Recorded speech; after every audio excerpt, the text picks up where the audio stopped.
জন্য যেমন পানির প্রয়োজন, জীবন ধারণের জন্য তেমন বাতাসেরও প্রয়োজন। পানি ছাড়া তো কিছু সময় চলতে পারে, পানি এবং খাদ্য ছাড়া কিছু সময় চলতে পারে, কিন্তু বাতাস ছাড়া তো এক মুহূর্ত চলে না, ঠিক কিনা? বুঝেন কিনা কথা? বাতাস ছাড়া এক মুহূর্ত চলতে পারে। অথচ আল্লাহ রাব্বুল আলামিন এই বাতাস দিয়ে গোটা আকাশকে, শূন্য জায়গাগুলি বাতাস দিয়ে ভরে রেখেছেন, যাতে করে কারো বাতাসের কোনো অসুবিধা না হয়, শ্বাস করতে কোনো কষ্ট না হয়। প্রাণী জগৎকে বাতাস দিয়ে বাঁচিয়ে রাখার জন্য আল্লাহ পাক মহাশূন্যকে এভাবে সব এলাকা বাতাস দিয়ে ভরে রেখেছেন। এই জন্য তার নাম হচ্ছে রব। আল্লাহ পাক বলেন, খাবারের দিকে একটু নজর করো, কেমন ভাবে কি সুন্দর করে খাবারগুলি তৈরি করে দিয়েছি, শুরু কিভাবে হলো, পরিপক্ক কিভাবে হলো, সেদিকে তোমরা লক্ষ্য করো। সে লক্ষ্য তো করা নাই, সমানে খায়, বিসমিল্লাহ বলেন, আলহামদুলিল্লাহ বলেন, তাই কি ধরে খাইতেই। আল্লাহ পাক বলছেন খাদ্যাদির দিকে লক্ষ্য করো। এই যে চাউল তোমরা খাচ্ছ, আটা খাচ্ছ, গম খাচ্ছ, মাছ খাচ্ছ, গোশ খাচ্ছ, তাম পৃথিবীর সমস্ত বিজ্ঞানীরা একত্রিত হয়ে একটা চাউল বানাইতে পারবে? জোরে কোন পারবে? না পারবে। পারবে প্লাস্টিকের চাউল খাবে আর কলেরা হয়ে মরবে। পৃথিবীর সমস্ত বিজ্ঞানীরা একত্রিত হয়ে একটি চাউল বানাতে পারবে না। وَإِنَّ لَكُمْ فِي الْأَنْعَامِ لَعِبْرَةً نُسْقِيكُم مِّمَّا فِي بُطُونِهِ مِن بَيْنِ فَرْثٍ وَدَمٍ لَبَنًا خَالِصًا سَائِغًا لِلشَّارِبِينَ। তোমাদের চতুষ্পদ জন্তুর মধ্যে দেখবে বুদ্ধিমান দূরদৃষ্টি সম্পর্ক লোক যারা, তাদের জন্য আমি এর মধ্যে নিদর্শন রেখেছি। তোমাদের দুগ্ধবতী গাভীগুলি, যার দ্বারা তোমরা দুধ পাও, এগুলি জমিনের ঘাস খেলো, খড় খেলো, আর এর দ্বারা রক্ত তৈরি হলো, পায়খানা তৈরি হলো, পেশাব তৈরি হলো, পাশাপাশি রাস্তা দিয়ে পরিষ্কার সুস্বাদু দুধ আমি আল্লাহ রাব্বুল আলামিন তোমাদের জন্য দান করেছি। এত নিয়ামত আল্লাহ পাক দিলেন, আল্লাহ পাকের বিনিময় কিছুই চান নাই। কিছু চাইছেন নাকি? বলেন, কিছু চাইছেন? কিছুই চান না। ঠান্ডা মৌসুম চলছে, এখন কি মৌসুম? শীতের মৌসুম।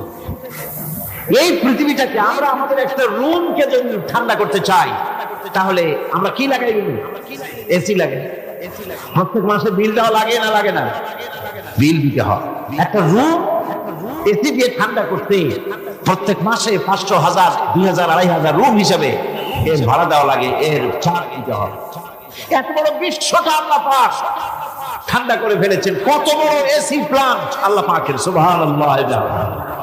কত বড় এসি আল্লাহ ফেলে দিয়েছেন। এখন ডিজেল জ্বালায় আগুন তৈরি করেন, কাঠ জ্বালায় আগুন তৈরি করেন।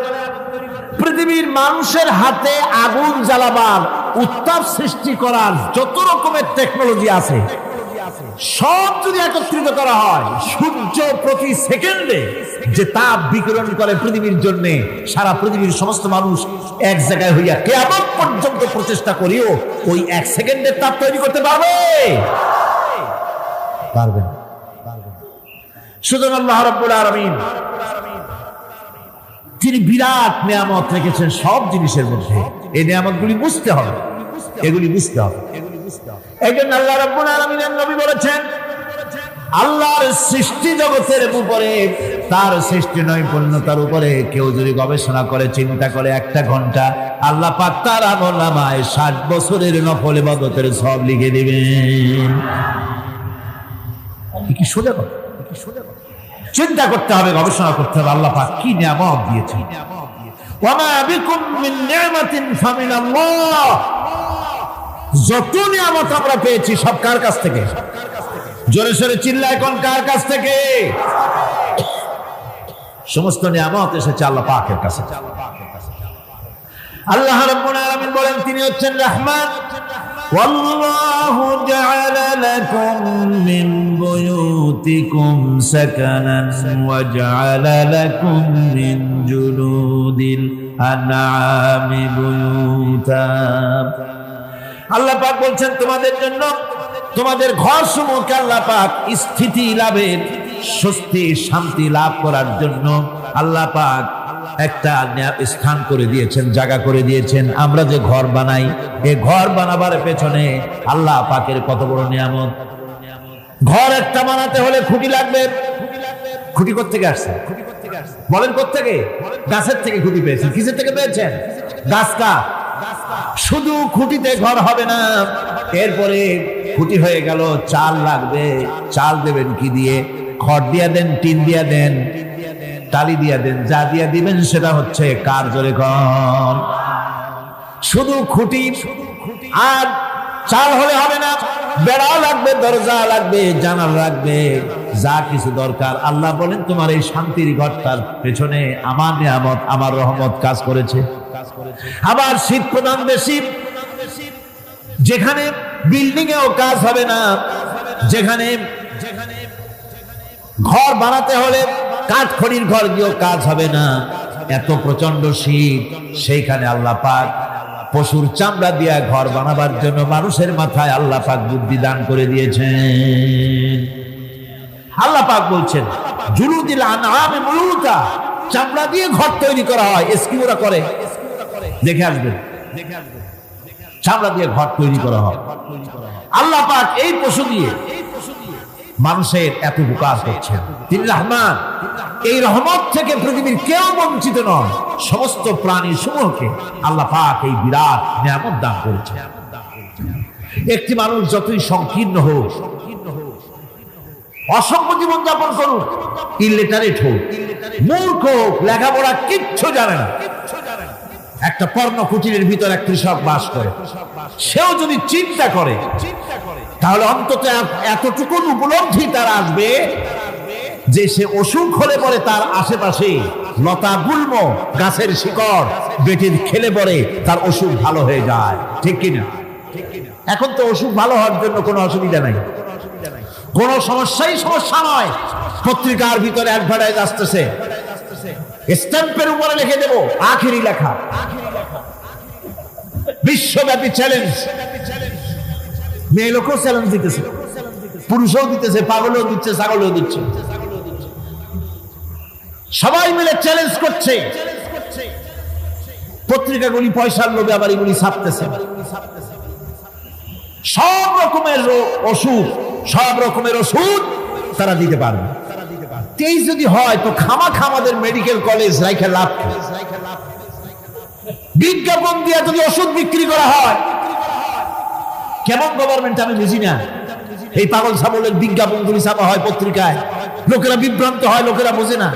তাদের কাছে গেলেই মুখ দেখেই বলে দেবো এরকম আসতেছে, পাগলের মতো চেহারা, মুখ দেখেই বলে দেবে শেষ দর্শন। আর দর্শন জিন্দিগিতে করা লাগবে না। ছোট্ট ছোট্ট পোলাপান এরকম এক জায়গায় হইতেছে। খুলনা জেলার দাকপ এলাকায় একবার শোনা গেল সেখানে ছাগলে পানি পড়ে দেয়, যে যাবে তার রোগ ভালো হবে। কি শিক্ষিত কি অশিক্ষিত সমানে গিয়ে লাইন দিতে লাগলো। ছাগলের বাড়ি, ছাগলের কাছে পানি ধরে। এখন ছাগলের কাছে কিছু ধরলেই তো সে শোকে, শুকতে গেলেই মনে করে যে পড়িয়ে দিছে, দম করে দিছে, আর খাইতেছে। এরপরে ছাগলওয়ালার বাড়ি এক ছাগল দিয়া হাতির মালিক হয়ে গেছে, বাড়ি বিল্ডিং টিল্ডিং করে রকনা। কি আজীব তামাশা, কি আশ্চর্য দেশ। এমন কোন রোগ নাই যে সমস্ত পাগল ছাগলের চিকিৎসা ভালো না হবে। এগুলি অ্যাডভার্টাইজ দিয়ে চলছে। আল্লাহ পাক মানুষকে অসুখ দিয়েছেন, অসুখের আবার ওষুধও দিয়েছেন। কারণ আলহামদুলিল্লাহ লিকুল্লি দাইন দাওয়াউ, প্রত্যেকটি রোগের ওষুধ আল্লাহ তৈরি করেছেন। সুবহানাল্লাহ বিহামদিহি। কালো জিরা সম্পর্কে রাসূল কারীম সাল্লাল্লাহু আলাইহি ওয়াসাল্লাম বলেছেন, হাদিহি হাব্বাতুস সাওদা, এটা হচ্ছে কালো দানা। দাওয়াউন লিকুল্লি দাইন ইল্লা সাম, মৃত্যু ছাড়া সকল রোগের ওষুধ কালো জিরার মধ্যে আছে। আবার মধু সম্পর্কে আল্লাহ পাক বলেছেন এটি হচ্ছে গোটা পৃথিবীর সমস্ত মানুষের জন্য রোগের প্রতিষেধক। একজন নিরক্ষর মানুষও যে লেখাপড়া কিছুই জানে না সে লোকটাও টের পায় অসুখ বিসুখ হলে সে আশেপাশে লতাগুল্ম বেটে তার থেকে তার রোগ নিরাময় করতে পারে। রৌদ্রের দাবানল থেকে বাঁচার জন্য সে গাছের আশ্রয় নিতে পারে। তরুণ গাছ থেকে ফার্নিচার তৈরি করতে পারে। আবার এই গাছ যখন এই গাছ থেকে সুস্বাদু ফল পেতে পারে, আর এই গাছ যখন বুড়ো হয়ে যায় তখন তার দিয়ে সে ফার্নিচার তৈরি করতে পারে। অসংখ্য নিয়ামত তার চতুর্পাশে ছড়ানো থাকে। একটা নিরক্ষর মূর্খ ব্যক্তিও যদি চিন্তা করে তাহলে আল্লাহর রহমত সম্পর্কে জানতে তার মোটেই কষ্ট হওয়ার কথা নয়। মূল কথা হলো চিন্তা করা, গবেষণা করা। আল্লাহ পাক এই জন্য বারবার বলেছেন লা আয়াতিন লিকাউমিন ইয়াতাফাক্কারুন, লা আয়াতিন লিউলিল আলবাব। যারা নাকি চিন্তাশীল, গবেষক, মাথায় গিলুটিলু যাদের আছে, ওরা এগুলি খুব ভালো করে বুঝবে। আল্লাহ রাব্বুল আলামিন এই পৃথিবীকে তার রহমত দিয়ে ছেয়ে রেখেছেন, অসংখ্য রহমত দিয়ে রেখেছেন। আর তার রহমত সৌন্দর্য বিবর্জিত নয়, তার রহমত দিয়েই সব সুন্দর হয়ে সাজিয়ে গুছিয়ে আল্লাহ পাক তৈরি করেছেন। আকাশটাকে সাজিয়েছেন। কোরআনে কারীমের মধ্যে রব্বুল আলামিন বলেন ওয়ালাকাদ যায়্যানাস সামাআদ দুনিয়া বিমাসাবিহা ওয়া জাআলনাহা রুজুমান লিশ-শায়াতিন। এই দুনিয়ার আকাশ খানিকে তারকা প্রদীপ দিয়া সাজায় রেখেছি মনের মতন। দেখো তুমি তাকাইয়া, এই পৃথিবীটা কি, এর আকাশটাকে সুসজ্জিত করা হয়েছে।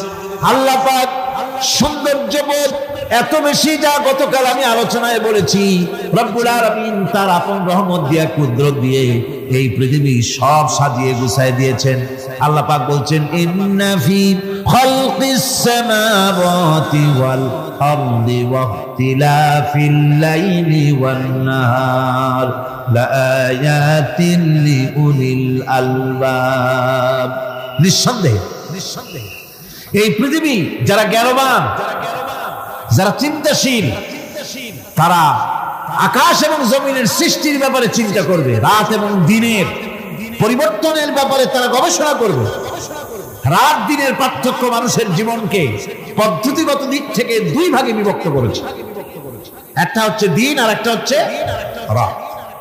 وَجَعَلْنَا اللَّيْلَ لِبَاسًا وَجَعَلْنَا النَّهَارَ مَعَاشًا। আল্লাহ পাক বলেন আমি দিনকে রুজি রোজগার করার জন্য, কামাই রোজগার করার জন্য দিন তৈরি করেছি, আর আরাম করার জন্য আমি রাতকে তোমাদের জন্য আচ্ছাদন করে দিয়েছি। তোমাদের জন্য রাতকে আরাম করার জন্য করে দিয়েছি। দিনের বেলায় কাজ করবে, রাতের বেলায় আরাম করবে। ঘুম আল্লাহর একটি নিয়ামত। ঘুম আল্লাহর কি? আল্লাহর এক বিরাট নিয়ামত। সারাদিন কাজ করার পর মানুষ যখন ঘুমায় যায়, সারাদিনের ক্লান্তি এবং শ্রান্তি সব শরীর থেকে দূর হয়ে যায়। সকাল বেলায় আবার কাজ করার জন্য শরীর প্রাণবন্ত আর সজীব হয়ে যায়।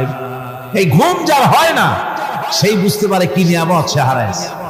আল্লাহ পাক যেন সারা জীবন যতটুকু ঘুমের স্বাস্থ্যের জন্য আমাদের প্রয়োজন, আল্লাহ যেন এই নিয়ামত থেকে আমাদেরকে বঞ্চিত না করেন। আমরা বলি আমিন। ঘুমের জন্য মানুষ ঘুমাইতে না পারলে পাগল হয়ে যায়। কি বিরাট নিয়ামত এই ঘুম আল্লাহ পাক মানুষকে দিয়েছে। আমার বন্ধুগণ, এভাবে করে আল্লাহ রাব্বুল আলামিন মানুষের একঘেয়েমি দূর করার জন্য সকাল করেছেন, দুপুর করেছেন, বিকেল করেছেন, সন্ধ্যা করেছেন, রাত করেছেন, ঘুমাবার ব্যবস্থা করেছেন, কামাই রুজির ব্যবস্থা করে দিয়েছেন, রুজি রোজগার করার ব্যবস্থা করেছেন। সবকিছু তিনি রহমান বলে, তিনি দয়াবান বলে মানুষের সব প্রয়োজন আল্লাহ পাক মিটিয়ে দিয়েছেন। আল্লাহ সুবহানাহু ওয়া তাআলা তিনি বলছেন আমার রহমতেই পৃথিবীর মাটি থেকে তোমাদের ফসল উৎপাদিত হয়। তোমরা দেখো আফারাআইতুম মা তাহরুতুন আআনতুম তাজরাউনাহু আম নাহনু যারিউন। জমিন থেকে ফসল কে উদ্গত করে? উদ্ভিদকে কে গজায়? তুমি গজাও না, আমি গজাই। আল্লাহ পাক বলেন সমস্ত উদ্ভিদগুলি আমি তোমাদের জন্য গজায় দেই, উঠাই দেই।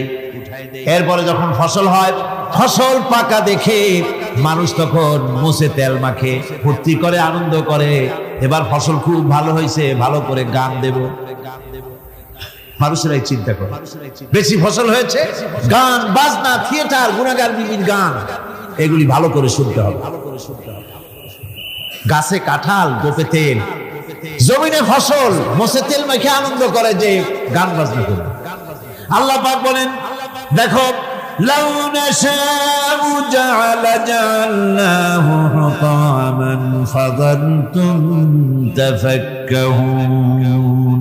যদি আমি ইচ্ছে করি তাহলে তোমার ফসলকে আমি কুটায় পরিণত করে দিতে পারি, তখন তো তুমি নিজের কপালে করাঘাত করবে আর বলবে, আহারে মাহরুম হয়ে গেলাম, বঞ্চিত হয়ে গেলাম। আল্লাহ যদি ইচ্ছে করেন তাহলে ফসলগুলিকে আল্লাহ পাক তুষে পরিণত করে দিতে পারেন না, সিটায় পরিণত করে দিতে পারেন না? অবশ্যই। সেই জন্য আল্লাহ পাক বলছেন, যেগুলি সব আমার ক্ষমতা, আমি আপন নিয়ামতে, আপন বরকতে, রহমান নামের কারণে আমি তোমাদের সব আমি গুছিয়ে দিচ্ছি। আল্লাহ পাক ফসলের জন্য, আপনার জমিনের ফসলের জন্য আল্লাহ পাক বিনা পয়সায় সারের ব্যবস্থা করে দিয়েছেন। জোরে কোন সুবহানাল্লাহ। সেই সারটা হচ্ছে কি? ওয়া মিন আয়াতিহি আইয়ুরিকুমুল বারকা খাউফান ওয়া তামআ ওয়া ইউনাজ্জিলু মিনাস সামাই মা।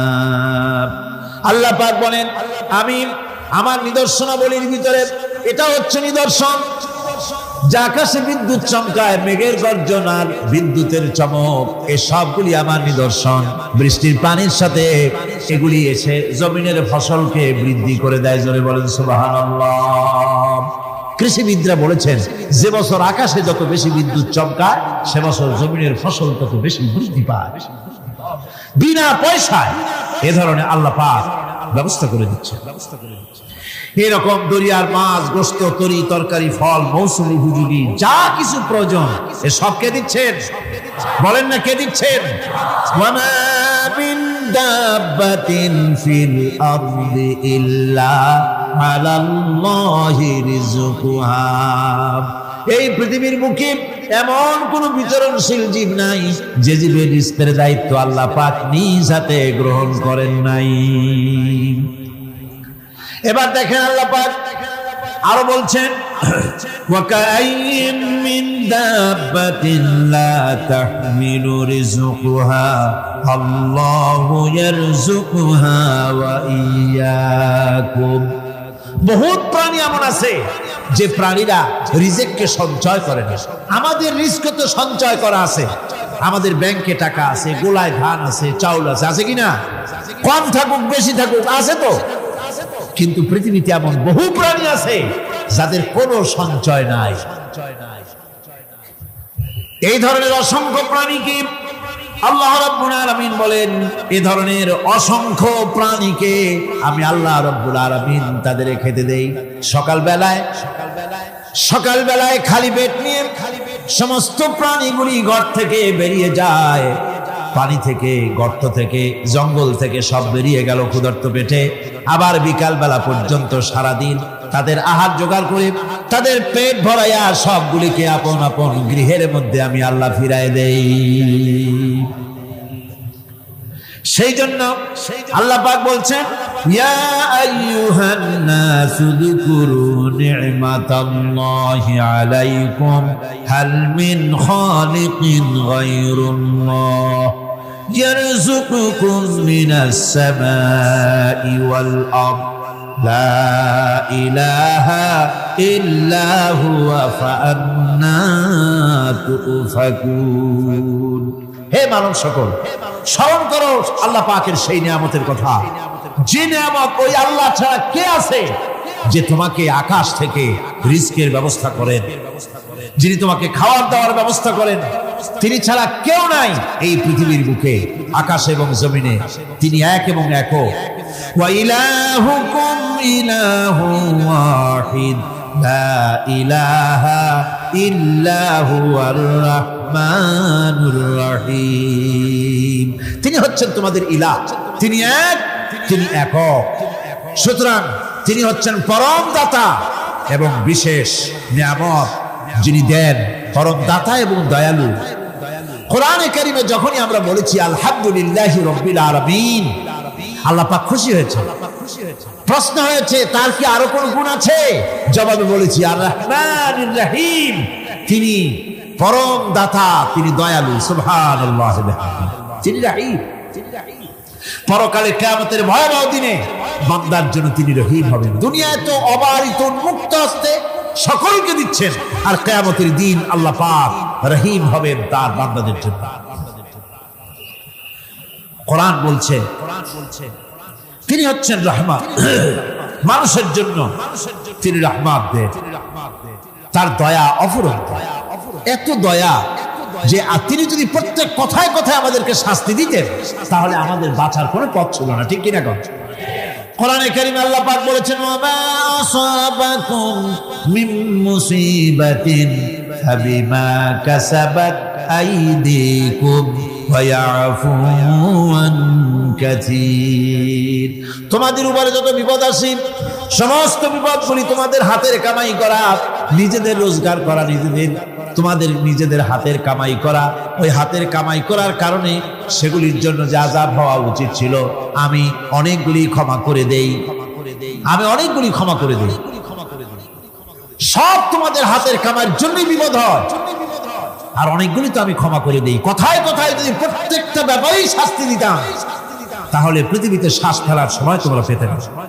আল্লাহ পাক হচ্ছেন সেজন্য রহমান, আর তিনি রহিম। কিয়ামতের দিনের জন্য এই পৃথিবীতে মানুষ গুনাহ করা স্বাভাবিক। গুনাহ করা স্বাভাবিক কিনা? কর, সব মানুষই গুনাহ করে।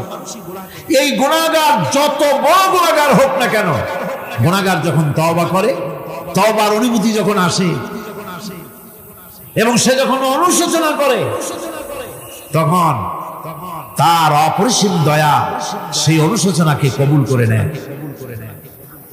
অনুশোচনার এক বিন্দু অশ্রু গুনাহগারের অনাচারের সমস্ত দাগ মুছায় দেয়।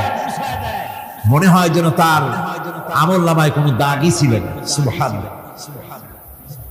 এজন্য বলা হয়েছে তাইবু মিনাজ যামবি কামান লা যামবা লাহু।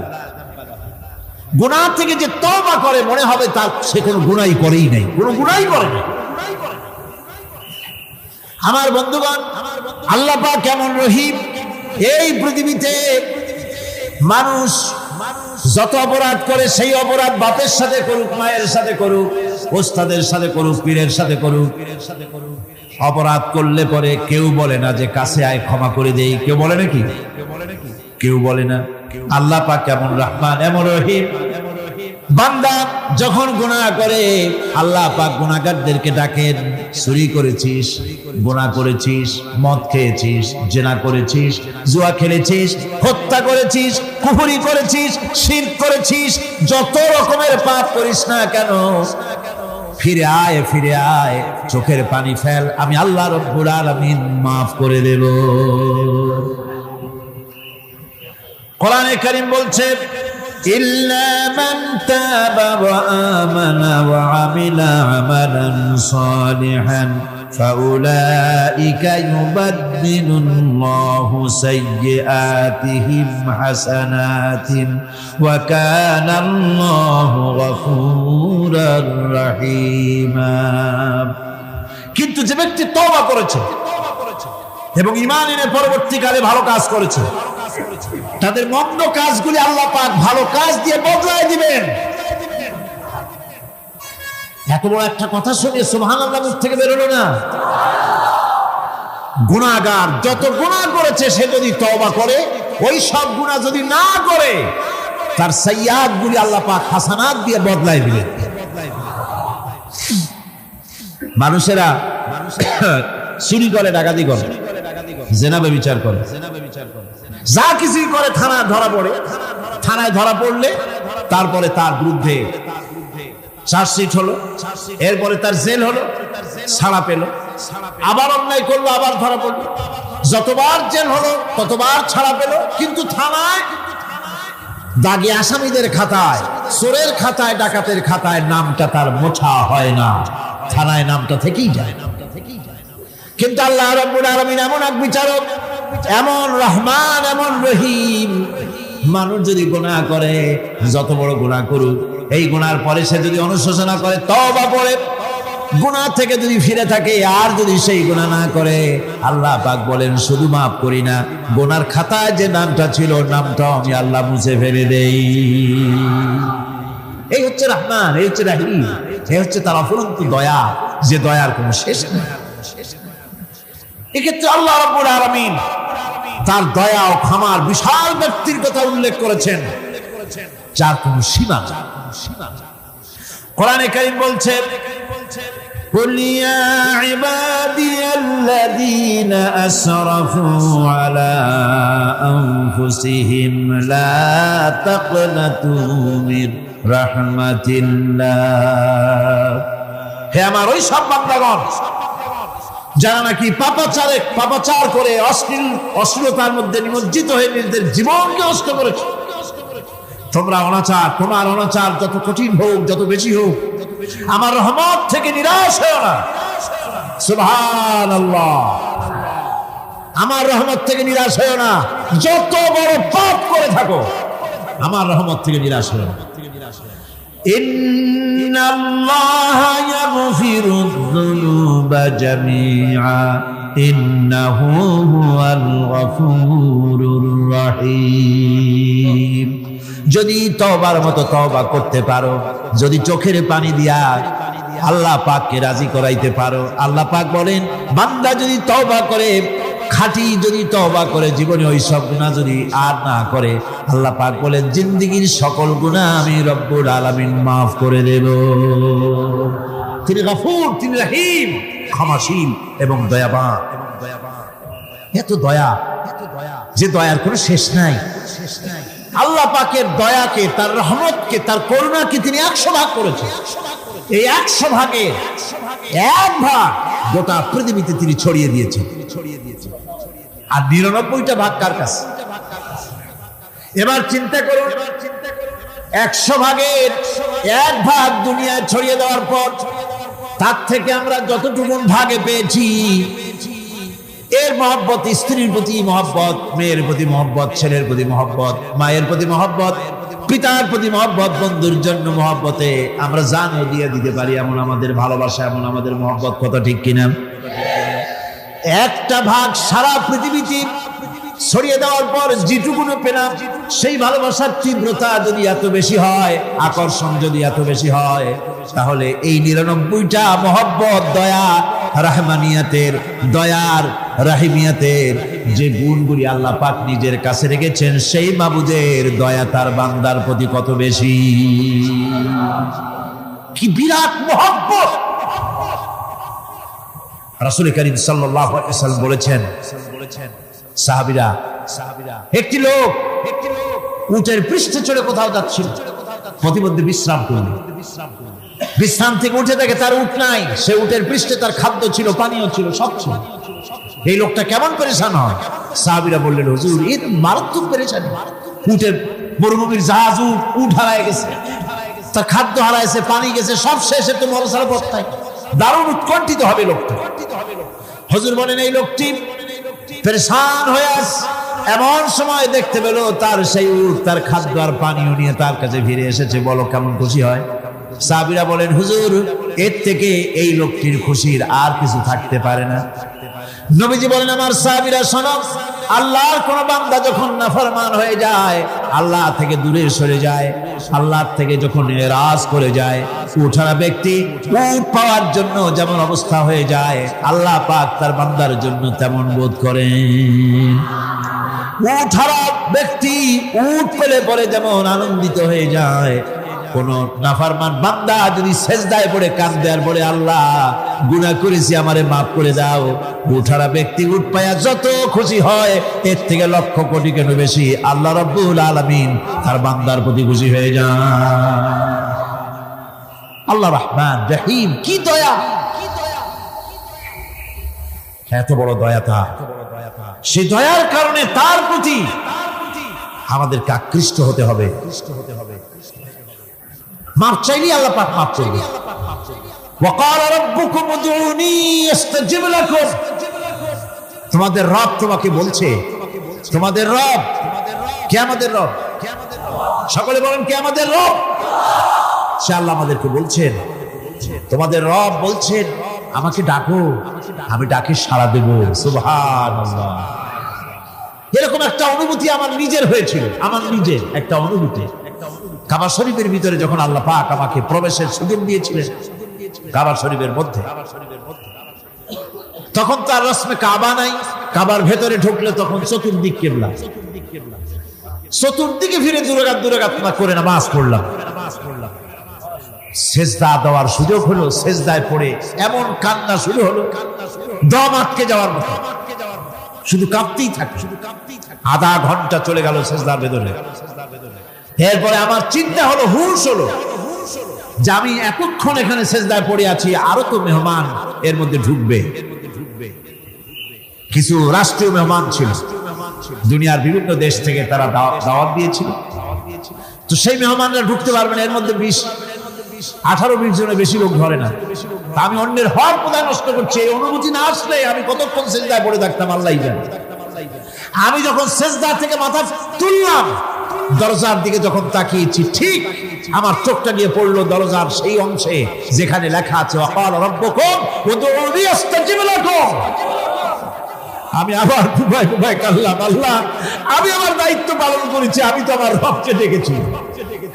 আল্লাহ তোমার গোলামের কথা তুমি শোনো, এটা আল্লাহর ওয়াদা।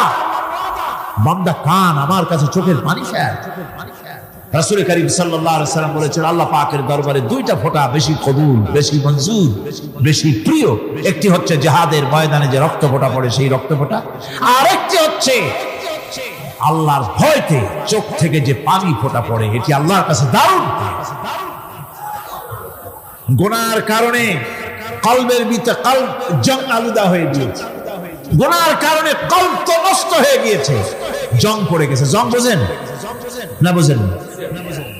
হ্যাঁ, মরিচা।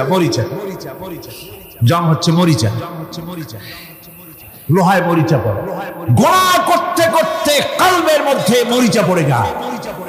এই মরিচা উঠাইতে চান?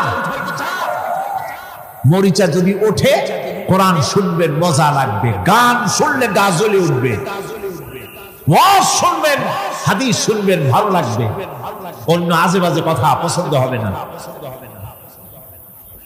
এই কলবের জং যদি উঠে যায়, কোরআন তেলাওয়াত করবেন মজা লাগবে, জিকির করবেন মজা লাগবে, নামাজ পড়বেন মজা লাগবে, আল্লাহ পাকের দরবারে হাত তুলবে তো চোখ থেকে দরদর করে পানি বেরোতে থাকবে। চোখে পানি আসে না, কারণ কলব তো জং আলুদা হয়ে গিয়েছে, এটা মরিচা পড়ে গিয়েছে। আমি জিজ্ঞেস করতে চাই, কলবের এই জং, এই মরিচা কি আপনারা উঠাতে চান? সেই মরিচা যদি তুলতে চান, তাহলে চোখের পানি ছাড়া আর কিছুই নাই। আল্লাহ পাকের জিকির করতে হবে। আল্লাহ পাকের জিকির হচ্ছে জং উঠিয়ে দেওয়ার জন্য সবচাইতে বড় হাতিয়ার। আর চোখের পানিতে এই জংগুলি ধুয়ে মুছে আল্লাহ পাক সাফ করে দিবেন। কাঁদতে শিখুন, আল্লাহ পাকের দরবারে চোখের পানি ফেলতে চেষ্টা করুন। কিয়ামতের দিন আল্লাহ পাক যদি রহিম না হন, বাঁচার কোন উপায় নেই। বাঁচার উপায় আছে? উপায় নেই। আল্লাহ যদি হিসাবের জন্য ধরেন কিয়ামতের দিন কাউকে, হিসাবের জন্য যদি ধরেন, তাহলে জাহান্নাম ছাড়া পথ নেই। এই জন্য আল্লাহুম্মা হাসিবনি হিসাবান ইয়াসীরা, এই দোয়া পড়তে। আমরা যখন বললাম আর রহমানির রহিম, বলেন সবাই আর রহমানির রহিম। আবার প্রশ্ন হয়, বান্দা বুঝলাম, আরো কোন কোয়ালিটি, আরো কোন বৈশিষ্ট্য তার আছে নাকি? আমরা বলি মালিকি ইয়াউমিদ্দিন। তিনি হচ্ছেন বিচার দিনের মালিক, শেষ বিচারের মালিক তিনি। একদিকে এটাকে ব্যালেন্স করা হয়েছে, একদিকে অফুরন্ত রহমত, যার কোনো কুল নাই, কিনারা নাই। এখন আদল দরকার। এখন কি দরকার? আদল, ইনসাফ দরকার। আল্লাহ পাক একদিকে অফুরন্ত রহমত আর নিয়ামত দিয়ে পৃথিবীকে ছেড়ে রেখেছেন, অপর দিকে বলেছেন আমি হচ্ছি বিচার দিনের মালিক, সেদিন আমি বিচার করব। সেই বিচারের ভিতরে কোনো পক্ষপাতিত্ব থাকবে না, হবে না। সেখানে তিনি হবেন হাকামুল হাকিমিন, ওইটা হবে সুপ্রিম কোর্টের সুপ্রিম কোর্ট। সেই পরকালে সেই কিয়ামতের মাঠে আপনাকে আমাকে সকলকে উপস্থিত হতে হবে নাকি হবে না? সবাইকে উঠতে হবে। এই দিন শব্দ যে কোরআনে কারিমে বহু জায়গায় বলা হয়েছে এবং বিভিন্ন অর্থে ব্যবহার করা হয়েছে। যেমন দিন শব্দের অর্থ প্রভাব, প্রতিপত্তি, আধিপত্য, ইতাআত, বন্দিগি, দাসত্ব, আনুগত্য, নীতি, পথ, পন্থা, হিসাব, ফায়সালা, প্রতিদান, প্রতিফল, এরকম অনেক অর্থ, অনেক অর্থে দিন শব্দ কোরআনে কারিমের মধ্যে ব্যবহার হয়েছে। কিন্তু এখানে মালিক ইয়াউমিদ্দিন, এই দিন এখানে ব্যবহার করা হয়েছে প্রতিফল অর্থ। প্রতিফলের দিন, যেদিন প্রতিফল দেওয়া হবে, তিনি হচ্ছেন সেই দিবসের অধিপতি, সেই দিবসের মালিক। সূরা ইনফিতারে আল্লাহ পাক বলছেন, ওয়ামা আদরাকা মা ইয়াউমুদ্দিন সুম্মা মা আদরাকা মা ইয়াউমুদ্দিন। বিচারের দিনটি কি তা তোমাকে কে জানালো? আবার জিজ্ঞেস করছি, তোমাকে কে জানালো বিচারের দিনটা কি? আল্লাহ পাক জবাবে বলছেন, বিচারের দিনটা হচ্ছে ইয়াউমা লা তামলিকু নাফসুন লিনাফসিন শাইআন ওয়াল আমরু ইয়াউমা ইযিন লিল্লাহ। বিচারের দিন হচ্ছে এমন দিন যেদিন কেউ নিজেকে রক্ষা করতে পারবে না, কারো থেকে কেউ নিজেকে রক্ষা করতে পারবে না, নিজেকে কেউ নিজের জন্য কাউকে সাহায্যকারী পাবে না। সমগ্র ব্যাপারটি নিরঙ্কুশ ভাবে আল্লাহ রাব্বুল আলামিনের হাতে থাকবে। সেই দিনটার নাম কিয়ামত, সেটার নাম পরকাল, সেটার নাম হচ্ছে বিচারের দিন। যেদিন কর্তৃত্ব হবে কেবলমাত্র কার? আল্লাহ পাক। সেই দিনটা হচ্ছে কর্মফল পাওয়ার দিন। লাহা মা কাসাবাত ওয়া আলাইহা মাকতাসাবাত। প্রত্যেক মানুষই সেই উপার্জন অনুসারে সেখানে ফল পাবে। যেমন কর্ম তেমন ফল পাবে, ব্যক্তি হিসাবে পাবে, দল হিসাবে পাবে। তিলকা উম্মাতুন ক্বাদ খালাত লাহা মা কাসাবাত ওয়া লাকুম মা কাসাবতুম ওয়া লা তুসআলুনা আম্মা ইয়ামালুন।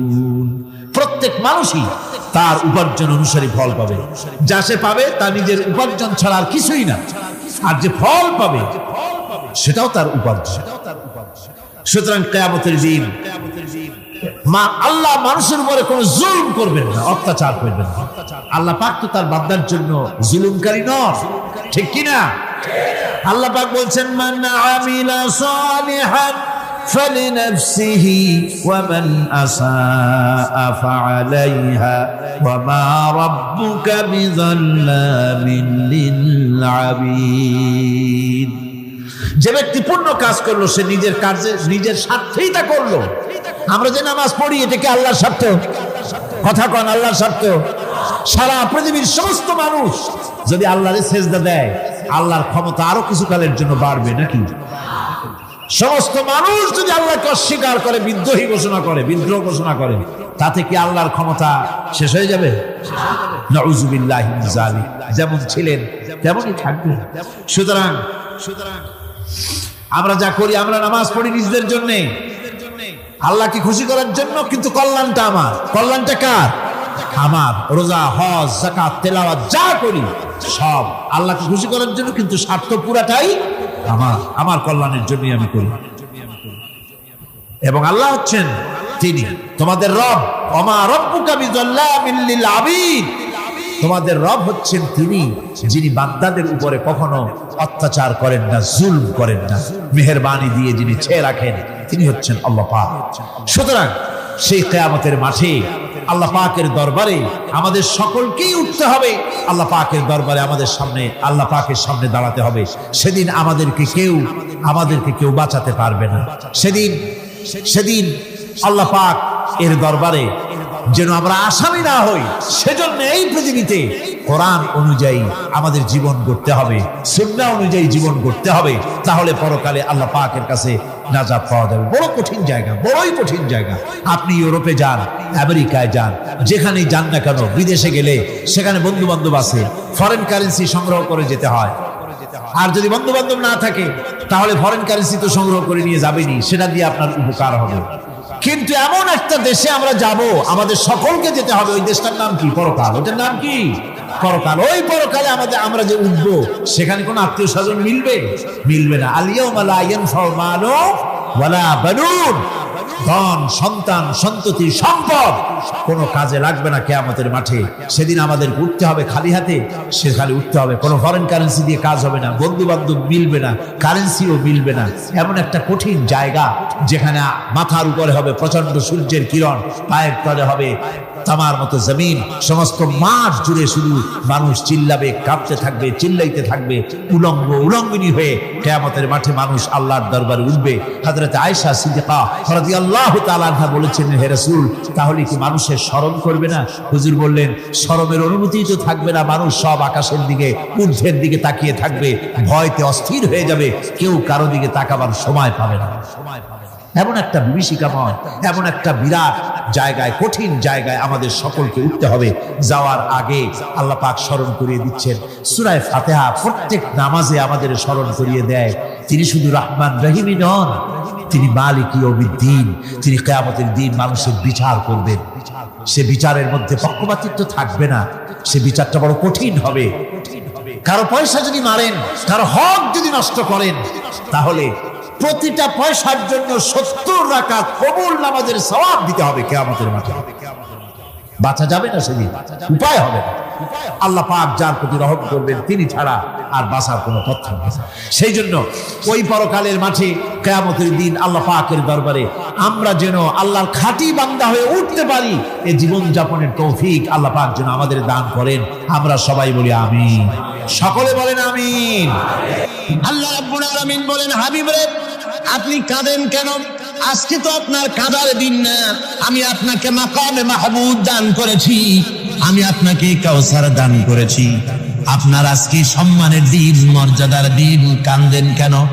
আল্লাহর হাবিব বলবেন, রব্বুল আলামিন, মাকামে মাহমুদ পেয়েছি, কাউসার পেয়েছি, কান্দি এই জন্য আমি দেখতে পাচ্ছি আবার সামনে দিয়া ফেরেশতারা আমার উম্মতগুলি জাহান্নামের দিকে নিয়ে যায়।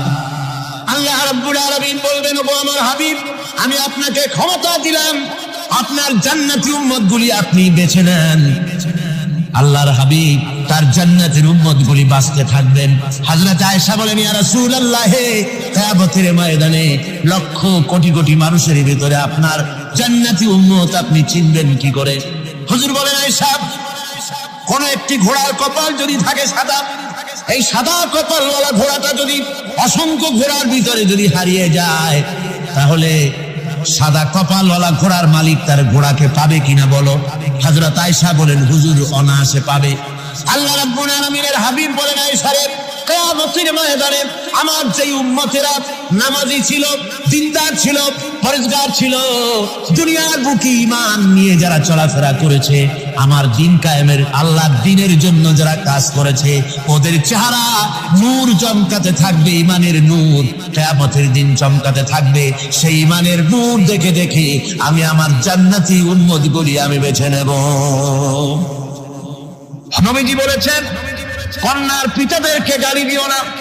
অনেকে টিটকারি করে, বারবার মেয়ে হয় ছেলে একটাও হয় না, সেই জন্য টিটকারি বটকারি করে। আল্লাহর নবী বলেছেন, মেয়ের পিতাকে গালি দিও না, ঠাট্টা করো না, যেহেতু আমি মুহাম্মদ রাসূলুল্লাহ সাল্লাল্লাহু আলাইহি ওয়াসাল্লাম, আমি মেয়েদের পিতা, আমি নিজে মেয়েদের পিতা। খাও না, মেয়েদের পিতাকে গালি দিও না। রাসূলুল্লাহ বলেছেন, আকাশের নিচে জমিনের উপরে খাদিজার মতো মহিলা আর নাই। সেই হযরতে খাদিজা রাসূলের 4টি মেয়ে পেটে ধারণ করেছিলেন। সুবহানাল্লাহ। মেয়ের প্রতি রাসূলুল্লাহ যথেষ্ট মহব্বত করতেন, মেয়েকে খুব ভালোবাসতেন হুজুর সাল্লাল্লাহু আলাইহি ওয়াসাল্লাম। হুজুরের কলিজার টুকরা ছিলেন মা ফাতিমা রাদিয়াল্লাহু তাআলা আনহা। হুজুর যখন কোথাও যেতেন, সকলের শেষে দেখা করতেন ফাতেমার সঙ্গে, আর বিদেশ থেকে সফর করে এসে সকলের আগে দেখা করতেন ফাতেমার সঙ্গে। সুবহানাল্লাহ। রাসূলুল্লাহ আরো বলেছেন, তোমরা যখন বাজারে যাবে বা ব্যবসা করতে যাবে বা বিদেশে যাবে, আসার সময় যে সব হাদিয়া নিয়ে আসো। আমরা যখন বাইরে যাই, বাজারে যাই, কিছু হাদিয়া আনি না? জামা, কাপড়, চকলেট ইত্যাদি আমরা আনে থাকি।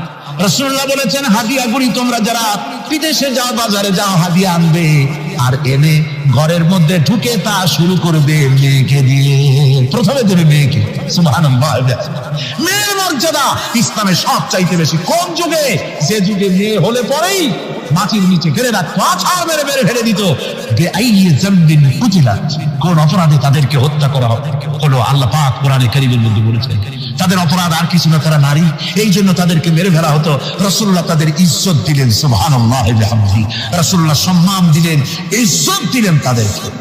কন্যা হিসাবে নারীর এই মর্যাদা। ফাতেমাকে রাসূল এত ভালোবাসতেন, ইন্তেকালের সময় হযরত ফাতেমা কাঁদতে কাঁদতে বেহুশ হয়ে যাওয়ার উপক্রম হয়ে গেছে। রাসূলুল্লাহ হযরত ফাতেমাকে ইশারা দিলেন। হযরত ফাতেমা তার কান নিয়ে রাসূলুল্লাহর মুখের কাছে লাগাই দিলেন। আল্লাহ নবী কি যেন বললেন কানে কানে। হযরত ফাতেমার কান্না বন্ধ হয়ে গেল। হযরত আয়েশা বলেন, মা, রাসূলুল্লাহ তোমার কানে কানে কি বললো আর তোমার কান্না বন্ধ হয়ে গেল? হযরত ফাতেমা বলেন, ইয়া আম্মা জান, আমার আব্বা আমার কানে কানে বললো, মা ফাতেমা তুই কাঁদিস না, তোর কান্না আমার বরদাস্ত হয় না, তোমাকে কাঁদতে হবে না। আমি তোমাকে সুসংবাদ দিয়ে দিতেছি, আমি মরে যাওয়ার পর সর্বপ্রথম তোমার সাথে আমার দেখা হবে। রাসূলুল্লাহর এই ভবিষ্যৎবাণী হযরত ফাতেমা বুঝতে পেরেছেন যে হুজুরের ইন্তেকালের পরে আমার বেশি দেরি হবে না, আমিও তাড়াতাড়ি হুজুরের সাথে শামিল হতে পারবো। হুজুরের ইন্তেকালের 6 মাস পরেই হযরত ফাতেমা রাদিয়াল্লাহু তাআলা আনহা ইন্তেকাল করেছেন। কন্যা হিসেবে নারীর মর্যাদা ইসলাম অনেক অনেক করে বাড়িয়ে দিয়েছে। এই কন্যা শিশু, কৈশোর, যৌবন পেরিয়ে যখন যৌবনে তার বিয়ে হয়ে যায়, আল্লাহ রাব্বুল আলামিন তখন বলেন, ওয়া মিন আয়াতিহি আন খালাকা লাকুম মিন আনফুসিকুম আজওয়াজান লিতাসকুনু ইলাইহা ওয়া জাআলা বাইনাকুম মাওয়াদ্দাতান ওয়া রাহমা। আল্লাহ পাক বলেন, আমার নিদর্শনের ভিতরে এটি একটি নিদর্শন যে আমি তোমাদের থেকে তোমাদের জোড়া তৈরি করেছি, তোমাদের স্ত্রীদেরকে তৈরি করেছি, তোমাদের সাথে তোমাদের স্ত্রীর ভালোবাসা সৃষ্টি করেছি, মহব্বত সৃষ্টি করেছি। এই মহব্বত আমি আল্লাহ তৈরি করেছি। আর যখন বুড়ো হয়ে যায় মানুষ, স্বামী স্ত্রী যখন বুড়ার বুড়ি হয়, তখন আর ভালোবাসা থাকে না, তখন ওই ভালোবাসা শরীরতার করুণায় আমি আল্লাহ পরিণত করে দেই। বুড়ার জন্য তখন বুড়ি ছাড়া আর উপায় নাই, বুড়িরও আর বুড়া ছাড়া উপায় নাই।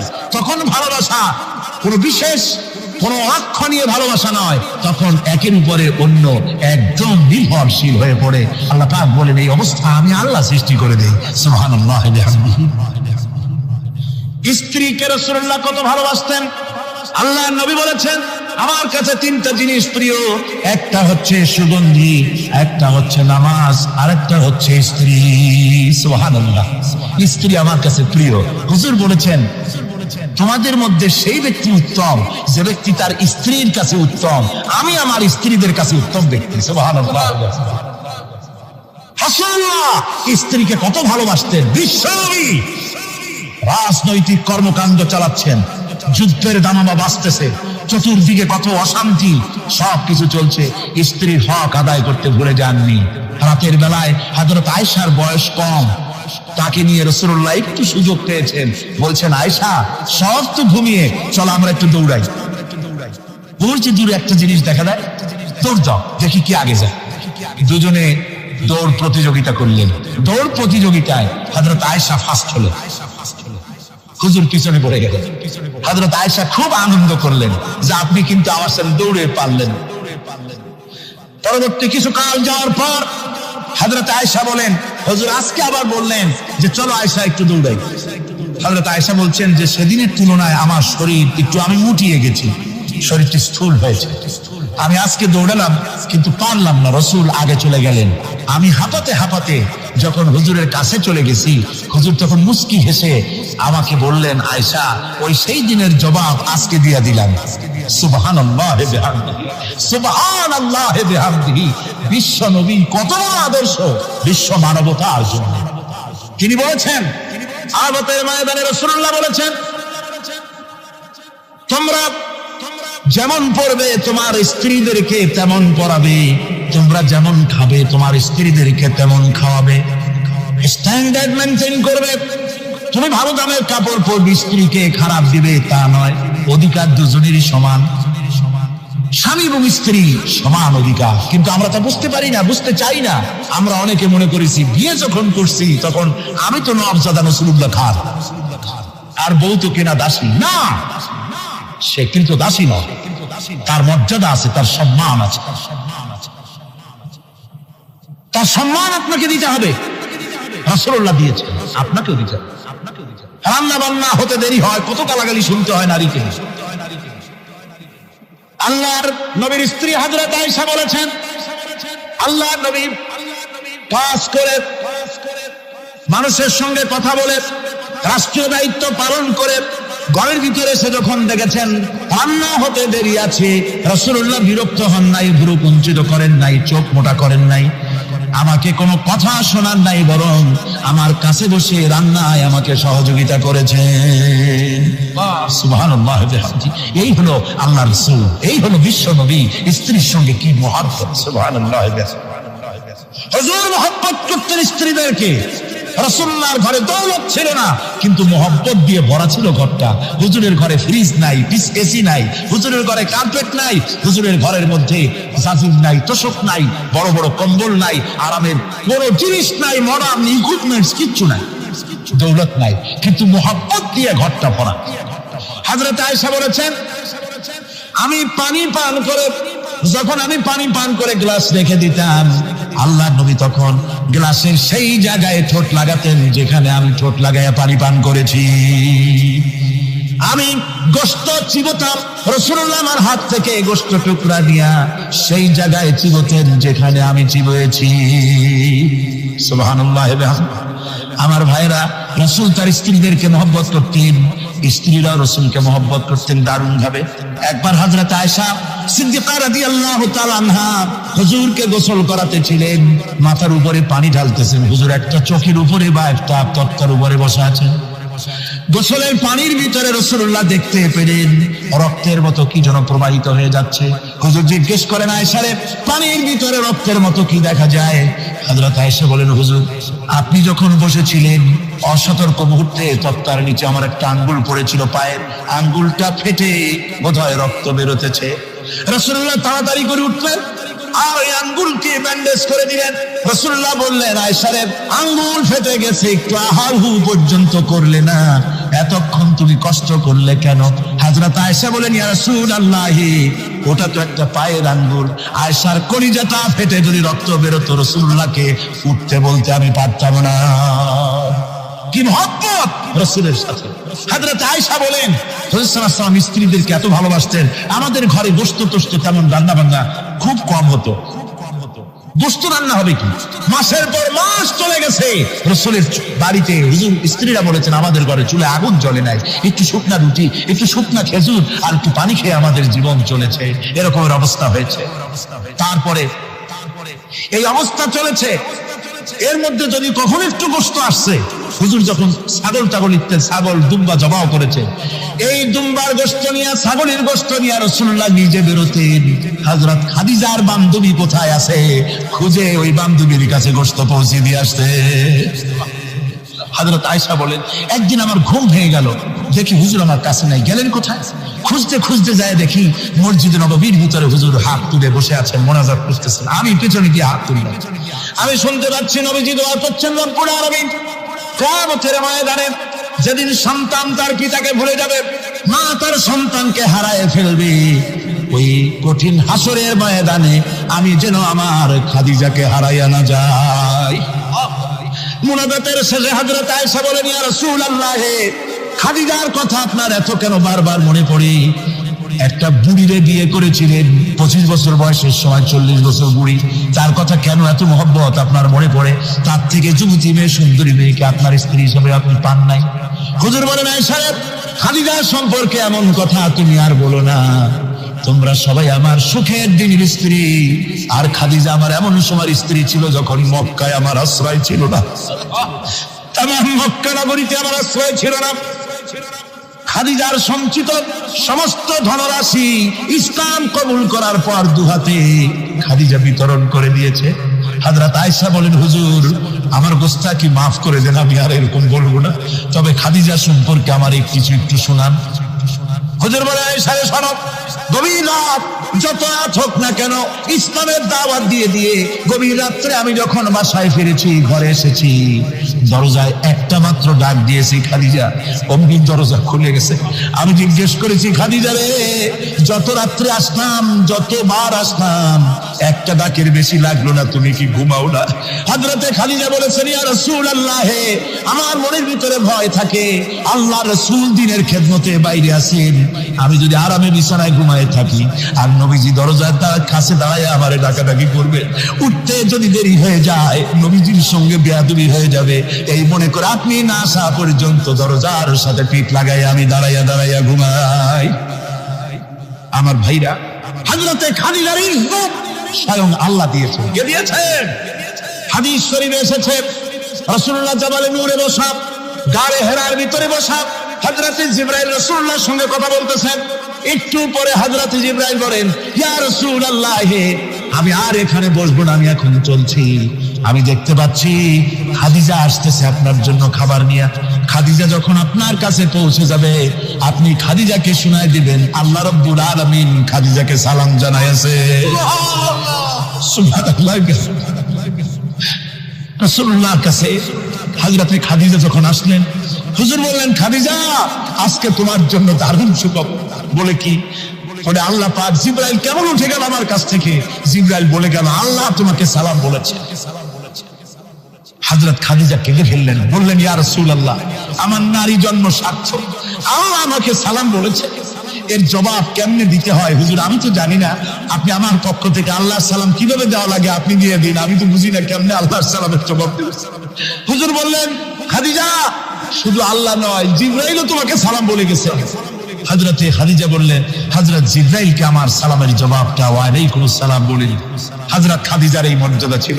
আমার ভাইরা, রাসূল পাক সাল্লাল্লাহু আলাইহি ওয়াসাল্লাম এভাবে মহব্বত করেছেন স্ত্রীদেরকে। সুতরাং স্বামী স্ত্রীর মহব্বত আল্লাহ জান্নাতি নিয়ামত। কিসের নিয়ামত?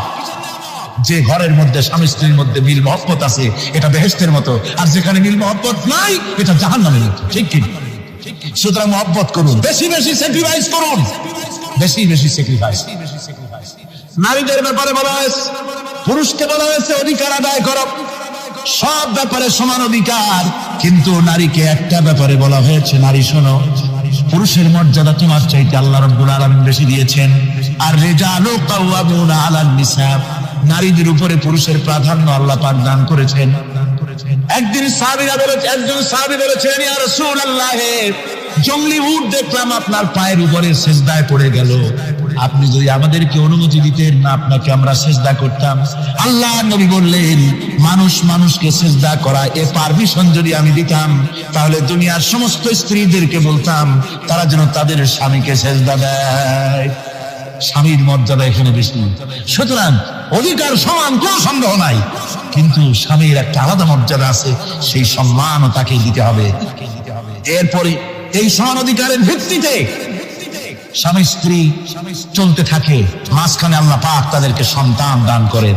আল্লাহ তাদেরকে, নারীকে লেখাপড়ার অধিকার দিয়েছে, ইসলাম তাকে লেখাপড়ার অধিকার দিয়েছে, শিক্ষার অধিকার দিয়েছে। হযরত আয়েশা সিদ্দিকা রাদিয়াল্লাহু তাআলা আনহা শিক্ষয়িত্রী ছিলেন, হাফেজা ছিলেন, হাদিসের হাফেজা ছিলেন, কোরআনের হাফেজা ছিলেন, হাজার হাজার সাহাবায়ে কেরামদের তিনি ওস্তাদ ছিলেন। সুবহানাল্লাহ। নারীদের ব্যাপারে অধিকাংশ মাসালা হযরত আয়েশা সিদ্দিকা রাদিয়াল্লাহু তাআলা আনহার অবদান। সুবহানাল্লাহ। নারী যুদ্ধ করেছে, যুদ্ধের ময়দানে নারীর অধিকার আছে। নারী চাকরি করতে পারবে, নারী ব্যবসা করতে পারবে, নারী লেখাপড়া করতে পারবে, নারী সেনাবাহিনীতে যেতে পারবে, নারী সব করতে পারবে, কিন্তু পর্দার মাধ্যমে। একটা লোক গিয়ে কাঁদতেছিল মুসলমান হওয়ার পরও। হুজুর কয়, কান্দো কেন? কই যে আমার গুনাহ কি মাফ হয়েছে? হুজুর বলেন, হ্যাঁ মাফ হয়ে গেছে, কলেমা পড়ছো মাফ হয়ে গেছে। কয় যে হুজুর আমি তো মারাত্মক গুনাহ করছি। বলে কি? বলে আমার একটা মেয়ে, সেই মেয়েটাকে নিয়ে আমি, ঘটনা লম্বা, আমি সংক্ষেপে বলতেছি, মেয়েটাকে ফাঁকি দিয়া তাহলে আমি মারবো, বুঝতে দেই নাই আমার বউরে। বললাম চলো বেড়াইতে যাই, মেয়েটা আমার সাথে সাজাই দিয়েছে, তার মা বেড়াতে নিয়ে যাবো এই কথা মনে করে। মেয়েটা কদ্দূর যায়, আবার আব্বা আব্বা বলে আমার দিকে ফিরে আসে, আবার পিছনে থাকে, আবার আব্বা আব্বা বলে চড়াই ধরে। এইভাবে করতে করতে যখন নির্জন এলাকায় গেলাম, আমি পাহাড়ের পাশে গর্ত খোঁড়া আরম্ভ করলাম। গর্ত খুঁজি আর মাটি ছিটে এসে আমার দাড়িতে লাগে। বাচ্চা মেয়েটা আমার কাছে এসে দাড়ি দিয়ে ধুল ছাড়ায় দেয়, কয় আব্বা তোমার দাড়িতে ধুল লাগতেছে, তুমি এই কষ্ট করতেছো কেন? মেয়ে তো বোঝে না যে আমি তার জন্য কবর খুঁজতেছি। কবরটা খোঁড়া হয়ে যাওয়ার পর মেয়েটারে বান্দা শুরু করলাম। মেয়ে এখন কাঁদতেছে, বাবা আমার বান্ধব কেন? আমি তারে বাঁধা জোরে ওর মধ্যে নিক্ষেপ করে দিলাম। মেয়েটা গর্তের মধ্যে বসে চিৎকার করে বলছে, আব্বা তুমি আমারে বাঁচতে দাও, আমি তোমার বাপ বলে সমাজে হ্যাঁ করবো না, আমি ভিক্ষা করে খাবো, আমার পেরো না। লোকটি বলছি, ইয়া রাসূলুল্লাহ, আমার মনে দরদ আসলো না। আমি একটা পাথর উঁচু করে আমার মেয়ের বুক লক্ষ্য করে জোরে মেরে দিলাম। বুকটা ফেটে রক্ত ফিনকি দিয়ে উঠলো আর মেয়ের বুক থেকে আওয়াজ বেরোলো, আব্বা। আমার কালে যেন এখনো সেই আওয়াজ বাজে। হাদিস শরীফে এসেছে, হুজুরের চোখের পানি দাড়ি ভিজে ভিজে জামার উপরে পড়তে ছিল। হুজুর বললেন, আহারে, মানুষও পারে এরকম কাম করতে।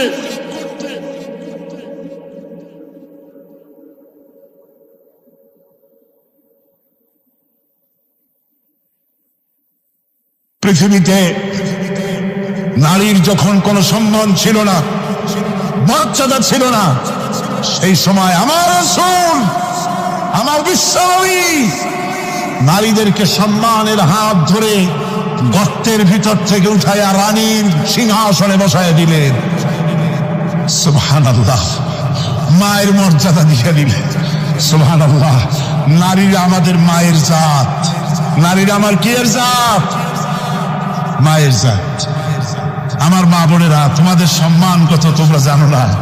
আমরা পুরুষ, আমাদের পায়ের তলে জুতা, আর তোমরা আমাদের মায়ের জাত। তোমরা নারী, তোমাদের পায়ের তলে আল্লাহর জান্নাত, আল্লাহর ব্যস্ততা তোমাদের পায়ের তলে। এই সম্মান আল্লাহ তোমাদের দিয়েছে, নবী দিয়েছে। সুবহানাল্লাহ কর। ভাইরা আমার, অধিকার ইসলাম দিয়েছে। বিবাহ যখন হয়, এই বিবাহের সময় এজেন্ট আনতে হয়। আর বিবাহ হচ্ছে বিবাহ বৈঠক। এজেন্ট আনার জন্য ওই যে কি জানি কয়, ম্যারেজ রেজিস্ট্রার বা মূল বিষয়ে কার অনুমতি আগে নেয়? বলেন কার অনুমতি? তাহলে অধিকার ইসলাম পুরুষে দিল না মেয়ে লোকে দিল? আজ মেয়ে লোকের কাছে যাও, মেয়েটাকে জিজ্ঞেস করো সেই বিবাহে রাজি আছে কিনা। সুবহানাল্লাহ পড়ে, এই বিবাহে রাজি আছে কিনা জিজ্ঞেস করো, তার অধিকারই বেশি। এরপরে এই বিবাহে করার ব্যাপারে কত বৈষম্য। আজ বিবাহ করতে গেলে যৌতুকের প্রথা এসেছে। রাসূলুল্লাহ যৌতুক দিয়েছিলেন, ওটা যৌতুক না, ওটা উপহার, ওটা হাদিয়া। রাসূলুল্লাহ তোহফা দিয়েছিলেন হুজুরের জামাই। সুবহানাল্লাহ, কি জামাই! এক জামাই তো জিন্নুর আইন, যাকে ফেরেশতারা পর্যন্ত লজ্জা করতো যারে দেখে, হযরত ওসমান রাদিয়াল্লাহু তাআলা আনহু। আরেকজন হযরত আলী কাররামাল্লাহু ওয়াজহাহু। হযরত আলী, যার সম্পর্কে রাসূল পাক সাল্লাল্লাহু আলাইহি ওয়াসাল্লাম যাকে কত সম্মান দিয়েছেন, কত মর্যাদা দিয়েছেন, এই হলো হযরত আলী, হুজুরের জামাই। আনা মদিনাতুল ইলম ওয়া আলিউম বাবুহা। আমি হলাম জ্ঞানের রাজ্য, আর আলী হলো সেই রাজ্যে প্রবেশের দরজা। সুবহানাল্লাহ। ভাইরা, এই হলো জামাই। আর মেয়ে ফাতিমে জান্নাত বিনতে রাসূল, বেহেশতের সমস্ত রমণীদের সরদারিনী মা ফাতিমাতুজ জাহরা রাদিয়াল্লাহু তাআলা আনহা। কি উপহার দিলেন বিয়েতে রাসূল! এই মেয়ে আর এই জামাই। উপহার হলো খেজুরের ছোবড়ার একটা তোষক, পানি উঠাবার জন্য একটা মশক, আর আটা পেশা একটা জাতা। এই হলো নবীর মেয়ে আর জামাইয়ের জন্য উপহার। রাসূলের প্রতি কি ভালোবাসা দেখেছেন হযরত উম্মে হাবিবা রাদিয়াল্লাহু তাআলা আনহা, আমাদের মা আবু সুফিয়ান রাদিয়াল্লাহু তাআলা আনহু, তার মেয়ে। তার কাছে আবু সুফিয়ান তখনও কাফের, সেই কুফরি হালতে মেয়ের ঘরে গিয়েছেন। যাওয়ার পরে হযরত উম্মে হাবিবা বাপ যখন বসতে গিয়েছেন, তখন উম্মে হাবিবা বলছেন যে আব্বা একটু দাঁড়ান। এই অবস্থায় দাঁড়াতে বলে বিছানাটা উল্টায়া দিয়া তারপরে বললেন যে বসেন। বাপ মনে খুব দুঃখ পেলেন। আবু সুফিয়ান বললেন, মা উম্মে হাবিবা, আমি তোমার পিতা, ভালো একটা বিছানা থাকলে তাই বিছায় দেওয়া উচিত ছিল, আর তুমি বিছানাটা উঠাইয়া তারপরে আমার খালি জায়গায় বসতে বললা, আমি তোমার ব্যবহারে আহত হলাম। হযরত উম্মে হাবিবা বলেন, আব্বা জান, নিশ্চয়ই আপনি আমার আব্বা, শ্রদ্ধেয় পিতা, কোনো সন্দেহ এতে নাই, কিন্তু আপনি একজন কাফের। আল্লাহ রাসূল যে বিছানায় বসেন সেই বিছানা আমি একটা কাফেরকে বসতে দিতে পারি না। সুবহানাল্লাহ। তিনজনের দোয়া কবুল হবে আল্লাহর দরবারে। তার মধ্যে একজন হলেন মাজলুম ব্যক্তি, যে ব্যক্তি অত্যাচারিত, সে ব্যক্তি মুসাফির, প্রবাসী, তার দোয়া কবুল হবে। আর মা বাপ যদি সন্তানের জন্য দোয়া করে, ওই দোয়া আল্লাহ রব্বুল আলামিনের দরবারে মঞ্জুর হয়ে যায়। আল্লাহ রব্বুল আলামিন মা বাপ সম্পর্কে বলেন, মা বাবের জন্য আমার কাছে দোয়া করবি বান্দারা, আমার কাছে দোয়া করবি। দোয়াটা আল্লাহ পাক শেখাচ্ছেন, রব্বিরহামহুমা কামা রব্বায়ানি সগীরা। পড়েন সবাই, রব্বিরহামহুমা কামা রব্বায়ানি সগীরা। একটু জিকির করেন, লা ইলাহা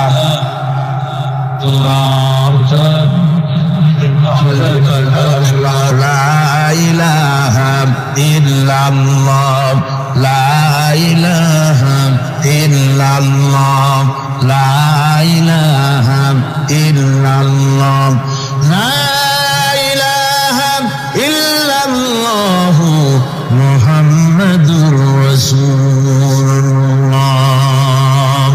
আমার ভাইরা, আল্লাহ পাক শিখাচ্ছেন, বান্দা তোর মা বাপের জন্য আমার কাছে দোয়া কর। আল্লাহ রব, আয় আমার প্রভু, আমার মা বাপ যেমন ছোটবেলায় আমাকে স্নেহের কোলে লালন পালন করেছে, আয় আমার আল্লাহ, তুমি আমার মা বাপকে তোমার রহমতের কোলে লালন পালন করো।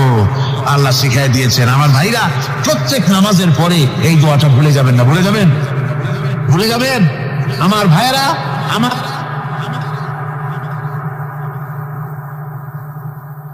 وَوَصَّيْنَا الْإِنسَانَ بِوَالِدَيْهِ إِحْسَانًا حَمَلَتْهُ أُمُّهُ كُرْهًا وَوَضَعَتْهُ كُرْهًا।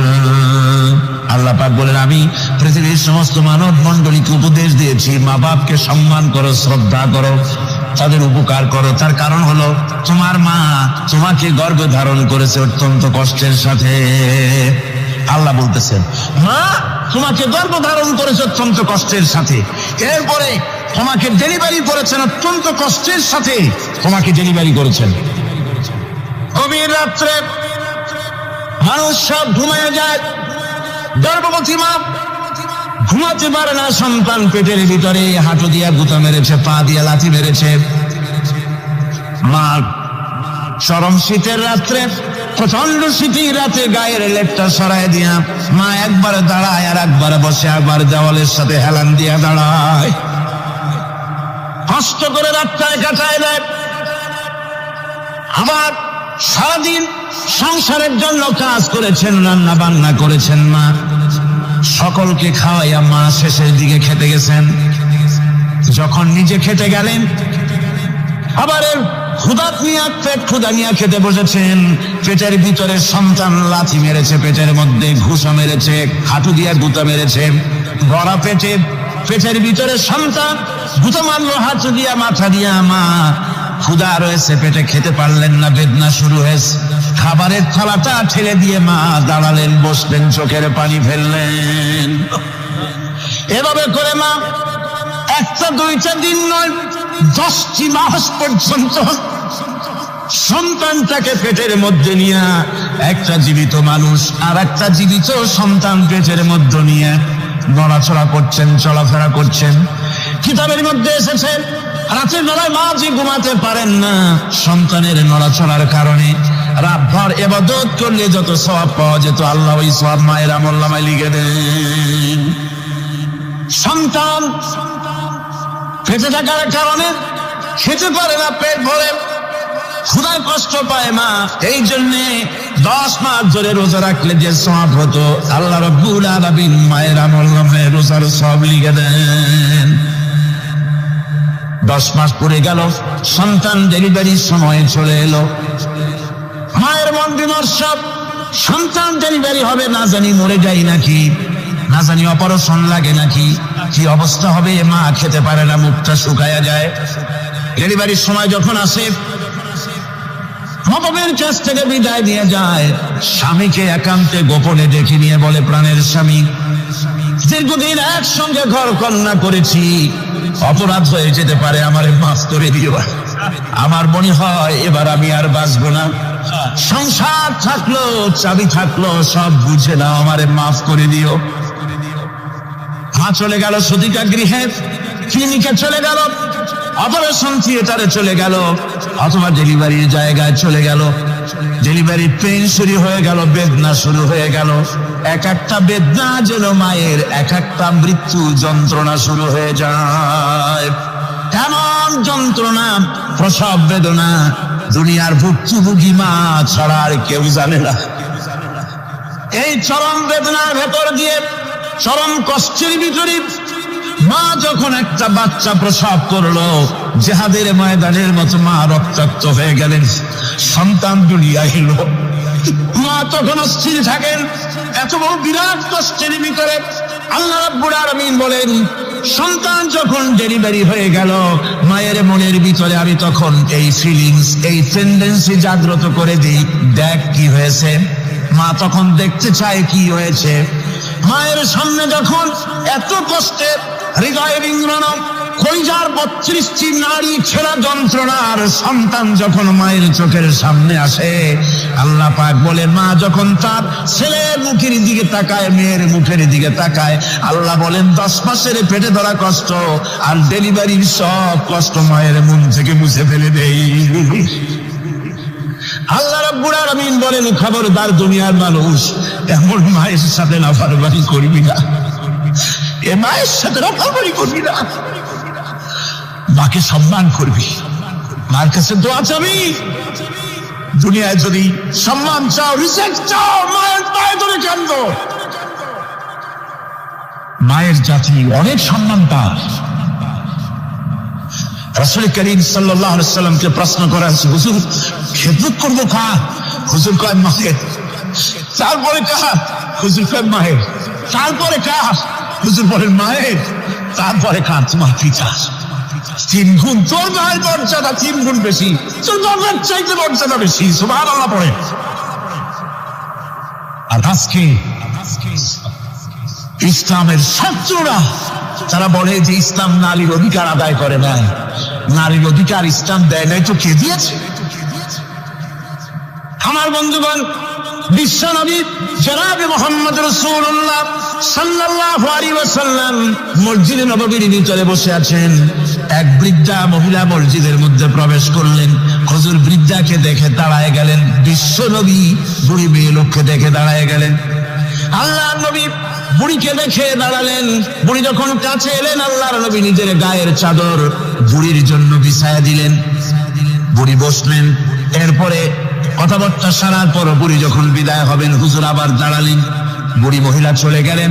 সাহাবায়ে কেরাম বলেন, ইয়া রাসূলুল্লাহ, কিছুই বুঝলাম না, একজন বৃদ্ধা মহিলার জন্য বিশ্বনবী দাঁড়ান আর গায়ের চাদর বিছান, আমরা বড় আশ্চর্য হয়ে গেলাম। নবীজি বলেন, ও আমার সাহাবীরা, তোমরা জানো না এই মহিলাকে চিনতে পারো নাই? আমি আমার মায়ের দুধ আমার জীবনে কিসমতে তেমন হয় নাই। আমি আমার মায়ের দুধ তেমন কিসমতে পাই নাই। যার বুকে দুধ খেয়ে, যার কোলে কাঠে চড়ে আমি বড় হয়েছি, আমার সেই দুধ মা, ইনি হযরতে হালিমাতুস সাদিয়া।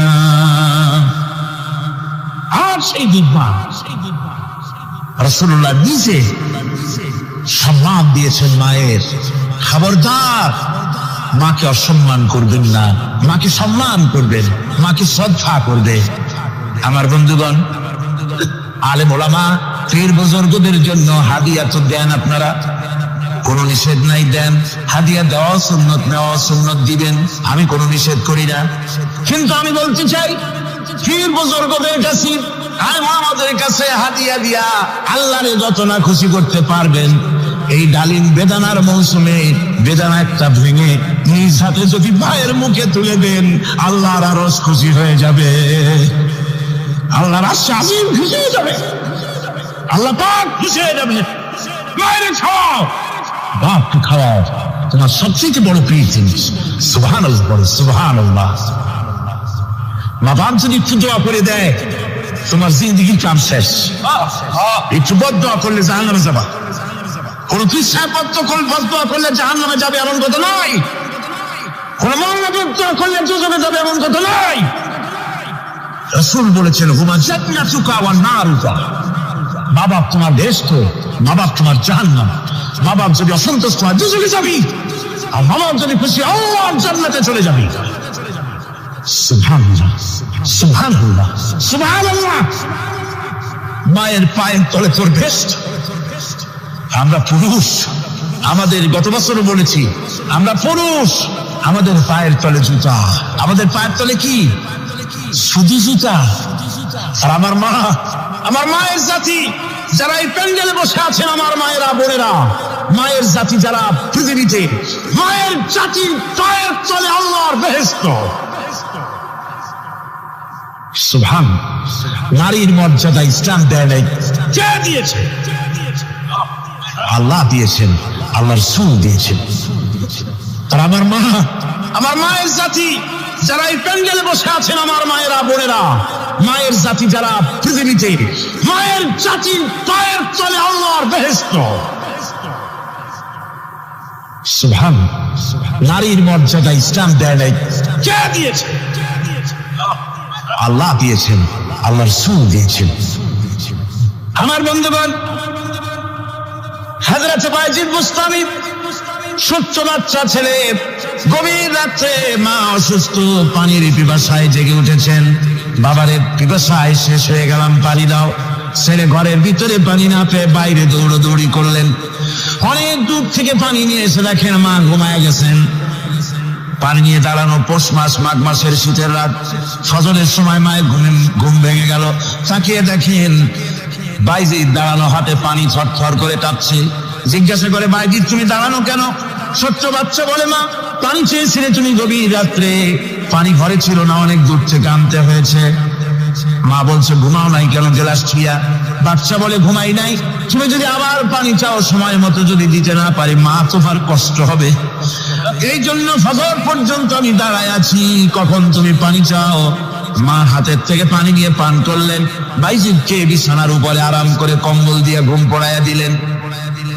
হযরত বাইজিদের নাম উযু করে ফজরের নামাজ পড়ে সিজদায় চলে গেলেন। চিৎকার করে কেঁদে বলেন, আমার রব, আমার আল্লাহ, আমি আমার বাইজিদের মা, আমি মা হয়ে বাইজিদের জন্য দোয়া করি। বাইজিদ আমার জন্য আজকে যা করেছে, আমি মা, আমার কলিজা ঠান্ডা হয়ে গেছে। হায় আল্লাহ, আমি বাইজিদের জন্য দোয়া করি, তুমি তাকে সুলতানুল আরিফিন বানাইয়া দিও। মঞ্জুর হয়ে গেল আল্লাহ পাকের কাছে দোয়া। আমার ভাইরা, আল্লাহ পাক বলছেন, খবরদার, আমার ইবাদতের পরে মা বাপ, আল্লাহর ইবাদতের পরে কারা? মা বাপ। মা বাপকে সম্মান করো, শ্রদ্ধা করো, মহব্বত করো, কিসমত খুলে যাবে, কিসমত খুলে যাবে। মা বাপকে সম্মান করো। হযরত আবু হুরায়রা রাদিয়াল্লাহু তাআলা আনহু রাসূলের সামনে এসে কাঁদতেছে। হুজুর বলছেন, আবু হুরায়রা কাঁদো কেন? কাঁদো কেন? রাতের বেলা কাঁদো। হযরত আবু হুরায়রা বলছেন, হুজুর আমাকে মা মেরেছেন। হুজুর বলছেন, মা মারলো কেন? কোন অপরাধ করেছো? কোন গোস্তাখি করেছো? আবু হুরায়রা বলছেন, না হুজুর, কোন গোস্তাখি করি নাই, তবে মারলো কেন? হযরত আবু হুরায়রা বলছেন, হুজুর আমি আপনার দরবার থেকে ফিরতে রাত হয়ে গিয়েছিল। মা জিজ্ঞেস করলেন, আবু হুরায়রা এত রাত্রে কোথায় ছিলি? বললাম, আমি ছিলাম যে অদম চুনতে পারলে দুনিয়া ধন্য হয়, সেই দরবারে নববীর কদম মোবারক থেকে আসতে আমার দেরি হয়েছে। আমার মা মুশরিকা, আপনার নাম শুনে তার গায়ে আগুন জ্বলে উঠলো, আমাকে ধরে মারা আরম্ভ করলো। বললো, হয় আমার বাড়ি ছাড়বি, আর না হয় মুহাম্মদ সাল্লাল্লাহু আলাইহি ওয়াসাল্লামের দরবার ছাড়বি। আমি বললাম, আমার মা, তুমি বুড়ি মানুষ, তোমার গায়ে যত শক্তি আছে সমস্ত শক্তি দিয়ে আমারে পিটাও, আমারে মারো, মারতে মারতে আমাকে বাড়ি থেকে তুমি বের করে দাও। তোমার বাড়ি শুদ্ধ তাম দুনিয়া ছেড়ে দিতে পারি, আল্লাহর নবীর কদম মোবারক ছেড়ে দিতে পারি না। হুজুর, আমার মা আমাকে গলা ধাক্কা দিয়ে বের করে দিয়েছেন।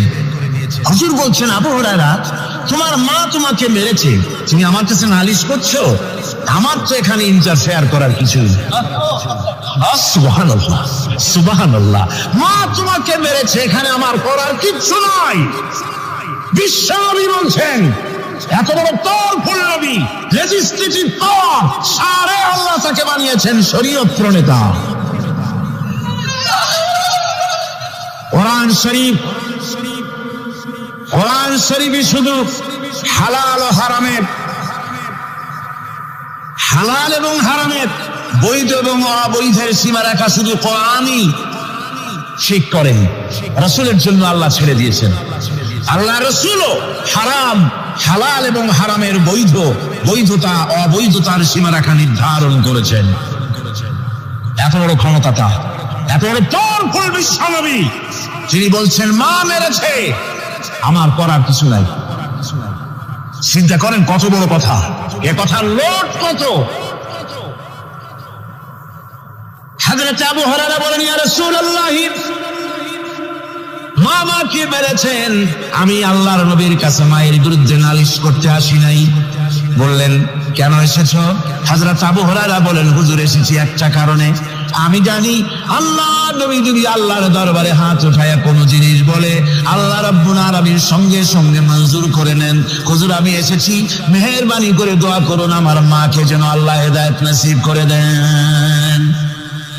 আল্লাহ নবী হাত উঁচু করে বললেন, আল্লাহুম্মা হিদি উম্মা আবি হুরায়রা, আয় আল্লাহ, আমি দোয়া করি আবু হুরায়রার মাকে তুমি হেদায়েত নসিব করে দাও। রাসূলুল্লাহ দোয়া করছেন আর আবু হুরায়রা সমানে দৌড়াচ্ছেন। তিনি দৌড়াচ্ছেন, পিছন থেকে কয়েকজনে আবু হুরায়রার জামা টেনে ফেলেছে।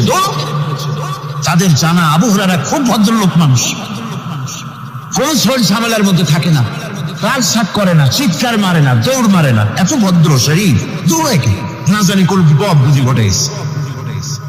পিছন থেকে জামা টেনে ধরে বলে, দৌড়াও কেন?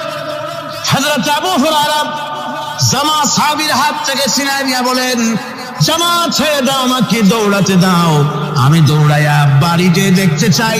আমি দৌড়াই আগে আমার বাড়ি পৌঁছতে পারলাম না, আমি যাওয়ার আগে আমার আল্লাহর নবীর দোয়া আমার বাড়ি পৌঁছে গেছে,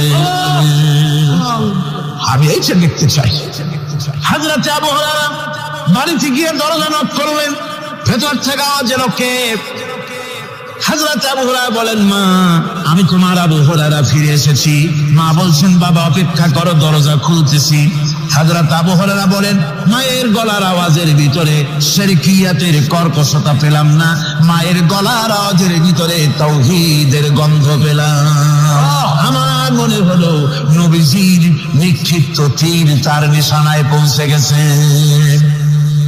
কিছুক্ষণ পর মা আমার বেরিয়ে এলেন, মাথা থেকে চুলের থেকে বুড়ি মানুষ, সাদা চুলের ভিতর থেকে পানি পড়তেছে।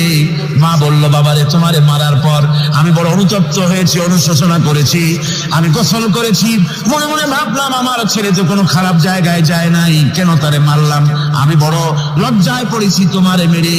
ও আমার আবু হুরায়রা, আমি গোসল করেছি, পবিত্র হয়ে গেছি, জলদি করে আমাকে নিয়ে চলো বিশ্ব নবী জনাবে মুহাম্মদুর রাসূলুল্লাহর দরবারে। হযরত আবু হুরায়রার মা ঘোষণা করলেন, আশহাদু আল্লা ইলাহা ইল্লাল্লাহু ওয়াহদাহু লা শারীকা লাহু ওয়া আশহাদু আন্না মুহাম্মাদান আবদুহু ওয়া রাসূলুহু। আমার ভাইরা, মা বাপ সবচেয়ে সম্মানের জিনিস। আল্লাহর ইবাদতের পরই মা বাপের খেদমত করতে হবে। আল্লাহ পাক বলছেন, বান্দারে দেখ, মায়ের ক্ষেত্রে আল্লাহ মায়ের বুকের মধ্যে মহব্বত পয়দা করলাম, এত মহব্বত দিলাম তোর উপরে, যে কোনো বিদেশে যান, যেখানে যান, বাড়িতে ফিরলে পরে সকলে ছেলে মেয়ে ভাই বোন সবাই দেখবে সুটকেসে আমার জন্য আনছে কি, সবাই চিন্তা করবে আমার জন্য কি এনেছে। একমাত্র মা সন্তানের মুখের দিকে তাকাবে কখন খাইছে সে। সুবহানাল্লাহ, সুবহানাল্লাহ, আমার বাসার মুখখানে শুকনা, তুই বুঝি আজকে কিছু খাইস নাই। বিদেশে যেসব সন্তান থাকে মা টাকা কবুতরের মতো ছটফট করে। আমার ছোটবেলার কথা আমি দেখেছি শ্বশুরের মাদ্রাসায় পড়তাম, আব্বা টাকা দিতেন মাদ্রাসায় যাওয়ার সময়, আবার মা আবার মুরগির ডিম বিক্রি করা, বিভিন্ন জিনিস বিক্রি করা বা বাজার করা পয়সা, উদ্বৃত্ত কিছু পয়সা আব্বার অজান্তে আমার হাতের মুঠার মধ্যে দিয়ে দিতেন। যখন মাদ্রাসার দিকে রওনা হয়েছি, পর্দার আড়াল থেকে দরজা থেকে দেখতাম, যতক্ষণ তাকায় দেখতেছি চোখ থেকে পানি দল করে পড়তেছে। সুবহানাল্লাহ, মা কি জিনিস! আল্লাহ আল্লাহ আল্লাহ। বিদেশে যদি কারো সন্তান মারা যায় সবাই জানার আগে কবি বলতেছেন, বিদেশে বিরাজ্যে যার পুত্র মারা যায়, পশু পক্ষী না জানিতে আগে জানে মা। মায়ের কই যাক তারে চাল লেগে যায়, মা বুঝতে পারে আমার সন্তানটা নাই। আহারে মা! আমার বন্ধুগণ, মা যার বেঁচে আছে বেয়াদবি করেছেন, পাও ধরে মাপ নিয়ে নেবেন, পাও ধরে মাপ নিয়ে নেবেন। মা তো পা ধরে দেখবেন মাফ করে দিবেন। সুবহানাল্লাহ, সুবহানাল্লাহ, কত দরদ তার বুকের মধ্যে। আর মা বাপকে সম্মান করবে। যাক, এই বিষয়ের উপরে আমি আর যেতে চাই না। সত্যি আপনাদের বললাম, এই বিশাল জনতাকে বললাম, সবচাইতে বড় কি আপনার জন্য আপনার মা বাপ। সবচেয়ে বড় কি কে? বাবা। সন্তুষ্ট করেন, রুজিতে অভাব ঘটবে না, কোন মাজারে গিয়ে সেজদা দেওয়া লাগবে না, আল্লাহর কসম মাজারে যাই চাওয়া লাগবে না। মা বাপকে খেদমত করেন, মা বাপকে খুশি করেন, মা বাপকে খাওয়ান, হাদিয়া দেন, মা বাপ খুশি, রুজিতে বরকত হবে, ব্যবসায় বরকত হবে, ঋণগ্রস্ত থাকবেন না, সম্মান আল্লাহ বাড়ায় দিবেন। সুবহানাল্লাহ, রাসূলুল্লাহর হাদিস। এই জন্য আমি অনুরোধ করব, মা বাপকে সম্মান করবে। পাশে বুঝতে পেরেছি মুহাম্মদ সাল্লাল্লাহু আলাইহি ওয়াসাল্লাম আল্লাহর রহমত, করুণার নবী, দয়ার নবী। তার কাছে যদি আমি যেতে পারি, তাহলে তিনি আমার সম্পর্কে যদি তার সামনে যেতে পারি, তাহলে তার কঠোর মনোভাব আমার প্রতি নরম হয়ে যাবে। এই মনে করে সাহাবায়ে কেরামদের চোখ এড়ায়া তিনি হুজুরের সামনে গিয়ে হাজির হয়ে গেলেন। হুজুর তাকে দেখিয়ে বললেন, তোমার নাম না ওয়াসি? তিনি বললেন, হ্যাঁ, আমার নাম ওয়াসি। হুজুর বললেন, তুমি আমার চাচাকে শহীদ করেছো? ওয়াসি বললেন, জাহালাতের কারণে তা করেছি। হুজুর বললেন, কেমনে শহীদ করেছো আমার চাচাকে, আমার একটু শোনাও। ওয়াসি বলতে লাগলেন, আমি বল্লম দিয়ে হযরতে হামজার শরীর কি এফড় ওপড় করে দিয়েছি, তারপরে তার বুককে খঞ্জর দিয়ে ফেরে বুকের ভিতর থেকে কলিজাটা বের করে নিয়ে আমি হাতে দিয়ে দিয়েছি হেন্দাই কলেজা চিবিয়ে খেস। রাসূল পাক সাল্লাল্লাহু আলাইহি ওয়াসাল্লাম হাদিস শরীফে এসেছে, ওয়াসির বর্ণনা যখন তিনি শুনতেছিলেন, রাসূলের চোখ থেকে তখন পানি পড়ে দাড়ি মোবারক ভিজে ভিজে পড়তেছিল। ঘটনা শোনার পর রাসূলুল্লাহ বললেন, ওয়াসি তুমি কি চাও? ওয়াসি বললেন, আমি ইসলাম কবুল করতে চাই। হুজুর তাকে মুসলমান বানালেন। বললেন, তুমি মুসলমান হলে কিন্তু সব সময় তুমি আমার সামনে আসবে না, তার কারণ তোমাকে দেখলে পরে আমার মনের ভিতরে আমার চাচার কথা মনে উঠে যাবে। আমি আমার আব্বাকে পাই নাই, আব্বার স্নেহ যত্ন আমার কিসমতে তেমন হয় নাই। আমার চাচা হামজা আমাকে পিতার মতো করে আমাকে স্নেহ করেছে, তোমাকে দেখলে পরে তার কথা মনে পড়বে, সুতরাং তুমি সবসময় আমার সামনে আসবে না। ওয়াসি সেদিন শপথ নিয়েছিলেন, রব্বুল আলামিন, আমি জাহালাতের কারণে যেই বল্লম দিয়ে একজন শ্রেষ্ঠ সন্তানকে আমি শহীদ করে ফেলেছিলাম, আমি বুঝতে পারি নাই, ওই বল্লমটা আমি হেফাজতে রেখে দিয়েছি। তুমি আমার এই দোয়া মঞ্জুর করো, আমি যেন এই বল্লম দিয়ে এই পৃথিবীর নিকৃষ্ট ইসলামের কোন দুশমনকে যেন আমি শেষ করে দিতে পারি। আল্লাহ পাক দোয়া তার মঞ্জুর করে নিলেন। মুসাইলামা কাযযাবের বিরুদ্ধে হযরত আবু বকর সিদ্দিক রাদিয়াল্লাহু তাআলা আনহু যে বাহিনী পাঠালেন, হযরত ওয়াসি সেই বাহিনীর মধ্যে ছিলেন। আর তিনি সেই বল্লমটা দিয়ে, যে বল্লম দিয়ে তিনি হযরত হামজাকে শহীদ করেছিলেন, সেই বল্লমটা দিয়েই ইসলামের নিকৃষ্ট শত্রু মুসাইলামা কাযযাবকে দুনিয়া থেকে তিনি বিদায় করে দিলেন। রাসূলের যুগে একজন নবুয়তের দাবি করলো, তার নাম হচ্ছে মুসাইলামা কাযযাব। সে দাবি করলো, সে মনে করলো যে নবুয়ত হচ্ছে একটা ব্যবসা।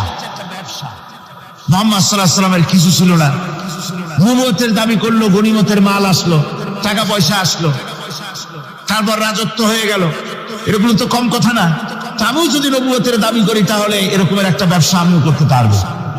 এই চিন্তা ভাবনা করে নবুয়তের দাবি করে বসলো। নবুয়তের দাবি করে সে প্রচার করে বেড়াতে লাগলো, আমি নবী। তারপর তার উম্মতেরা বলল যে আচ্ছা আপনি তো নবী বুঝলাম, তা মুহাম্মদ সাল্লাল্লাহু আলাইহি ওয়াসাল্লামের উপরে ওহী নাযিল হয়, আপনি তো কোনো নতুন ওহী আমাদের দিতে পারলেন না, কোনো সূরাও এ পর্যন্ত আসলো না। মুসাইলামা কাযযাব বলল, দেখো কেবল না নবী হলাম, একটু সময় দাও ওহী আসা। কিছুদিন পর বলল যে সূরা একটা এসে গেছে। বলে কি? সে সূরা কাউসারের একটা প্যারোডি তৈরি করলো। বলল আমার উপরে একটা নতুন সূরা আসছে, সূরাটি হচ্ছে ইন্না আতাইনাকাল আকাক ফাসাল্লি লিরাব্বিকা ওয়াযাক ইন্না শানিয়াকা হুয়াল আবলা। এর অর্থ হচ্ছে আমি তোমাকে আকাক পক্ষী দান করেছি। আর আকাক পক্ষী বলা হয় হুতুম পেঁচাকে। ও যে কায়দার নবী, পাখিটাও পাইছে সেই কায়দারই।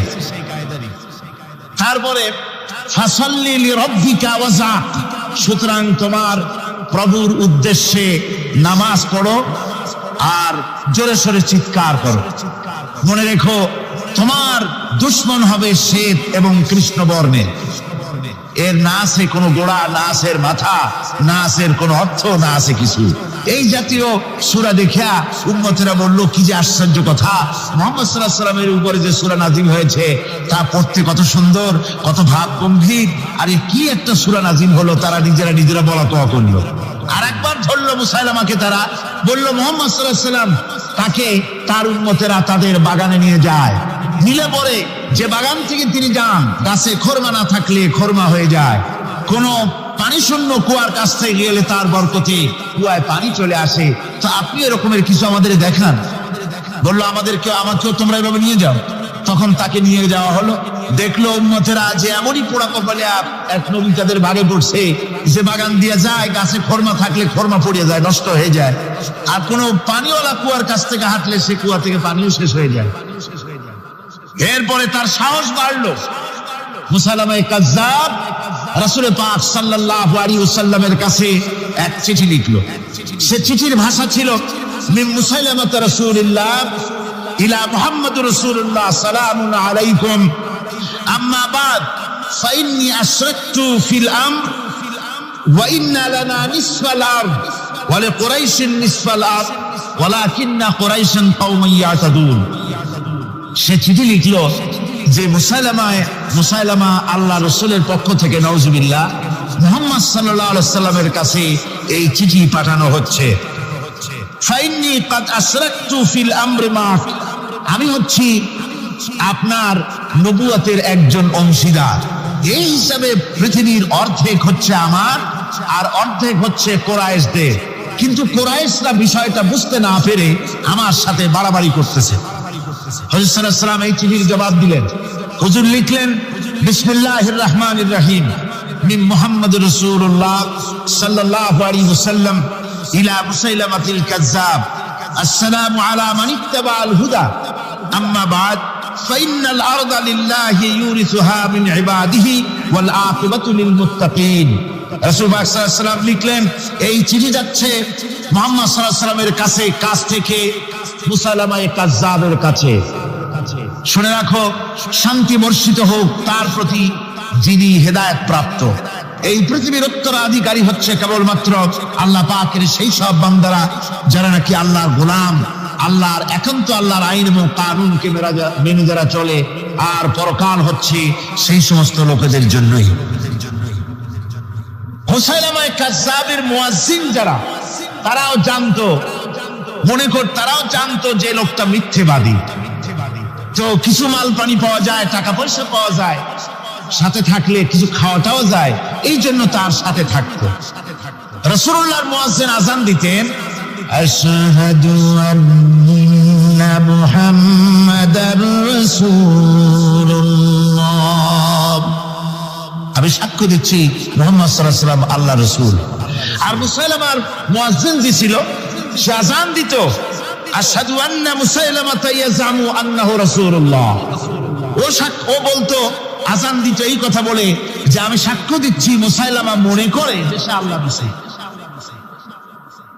আমার ভাইরা, এরপরে মুসাইলামায়ে কাজ্জাবের বিরুদ্ধে হযরত আবু বকর সিদ্দিক রাদিয়াল্লাহু তাআলা আনহু 40,000 লোকের একটা বিশাল বাহিনী, সাহাবায়ে কেরামদের এক বিশাল বাহিনী পাঠিয়ে দিলেন মুসাইলামায়ে কাজ্জাবের বিরুদ্ধে লড়াই করার জন্য।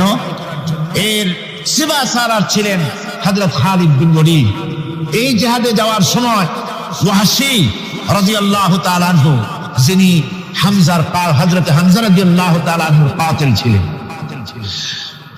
হুজুর সাল্লাল্লাহু আলাইহি ওয়াসাল্লাম ফতহ মক্কার দিনে সকলকে ক্ষমা করে দিয়েছিলেন, কিন্তু 5 জন নারী আর 6 জন পুরুষ সম্পর্কে বলেছিলেন এদেরকে যেখানে পাও সেখানে হত্যা করো। এর মধ্যে ওয়াহশী একজন। ওয়াহশী বুঝতে পেরেছি মুহাম্মদ সাল্লাল্লাহু আলাইহি ওয়াসাল্লাম আল্লাহর রহমত, করুণার নবী, দয়ার নবী, তার কাছে যদি আমি যেতে পারি তাহলে তিনি আমার সম্পর্কে, যদি তার সামনে যেতে পারি তাহলে তার কঠোর মনোভাব আমার প্রতি নরম হয়ে যাবে। এই মনে করে সাহাবায়ে কেরামদের চোখ এড়ায়া তিনি হুজুরের সামনে গিয়ে হাজির হয়ে গেলেন। হুজুর তাকে দেখি বললেন, তোমার নাম না ওয়াহশী? তিনি বললেন, হ্যাঁ আমার নাম ওয়াহশী। হুজুর বললেন, তুমি আমার চাচাকে শহীদ করেছো? ওয়াহশী বললেন, জাহালাতের কারণে তা করেছি। হুজুর বললেন, কেমনে শহীদ করেছো আমার চাচাকে, আমার একটু শোনাও। ওয়াহশী বলতে লাগলেন, আমি বল্লম দিয়ে হযরতে হামজার শরীরকে এফড় ওপড় করে দিয়েছি, তারপরে তার বুককে খঞ্জর দিয়ে ফেরে বুকের ভিতর থেকে কলিজাটা বের করে নিয়ে আমি হাতে দিয়ে দিয়েছি হেন্দাই কলেজা চিবিয়ে চিবিয়ে খেস। রাসূল পাক সাল্লাল্লাহু আলাইহি ওয়াসাল্লাম হাদিস শরীফে এসেছে, ওয়াহশীর বর্ণনা যখন তিনি শুনতেছিলেন রাসূলের চোখ থেকে তখন পানি পড়ে দাড়ি মোবারক ভিজে ভিজে পড়তেছিল। ঘটনা শোনার পর রাসূলুল্লাহ বললেন, ওয়াহশী তুমি কি চাও? ওয়াহশী বললেন, আমি ইসলাম কবুল করতে চাই। হুজুর তাকে মুসলমান বানালেন। বললেন, তুমি মুসলমান হলে কিন্তু সব সময় তুমি আমার সামনে আসবে না, তার কারণ তোমাকে দেখলে পরে আমার মনের ভিতরে আমার চাচার কথা মনে উঠে যাবে। আমি আমার আব্বাকে পাই নাই, আব্বার স্নেহ যত্ন আমার কিসমতে তেমন হয় নাই।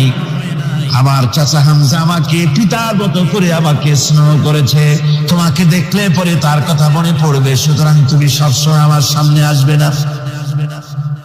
ওয়াহশী সেদিন শপথ নিয়েছিলেন, রব্বুল আলামিন, আমি জাহালাতের কারণে যেই বল্লম দিয়ে একজন শ্রেষ্ঠ সন্তানকে আমি শহীদ করে ফেলেছিলাম, আমি বুঝতে পারি নাই, ওই বল্লমটা আমি হেফাজতে রেখে দিয়েছি।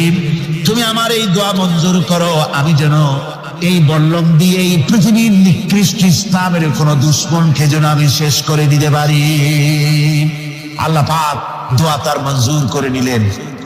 মুসাইলামায়ে কাজ্জাবের বিরুদ্ধে হযরত আবু বকর সিদ্দিক রাদিয়াল্লাহু তাআলা আনহু যে বাহিনী পাঠালেন, হযরত ওয়াহশী সেই বাহিনীর মধ্যে ছিলেন। আর তিনি সেই বল্লমটা দিয়ে, যে বল্লম দিয়ে তিনি হযরত হামজাকে শহীদ করেছিলেন, সেই বল্লমটা দিয়েই ইসলামের নিকৃষ্ট শত্রু মুসাইলামায়ে কাজ্জাবকে দুনিয়া থেকে তিনি বিদায় করে দিলেন।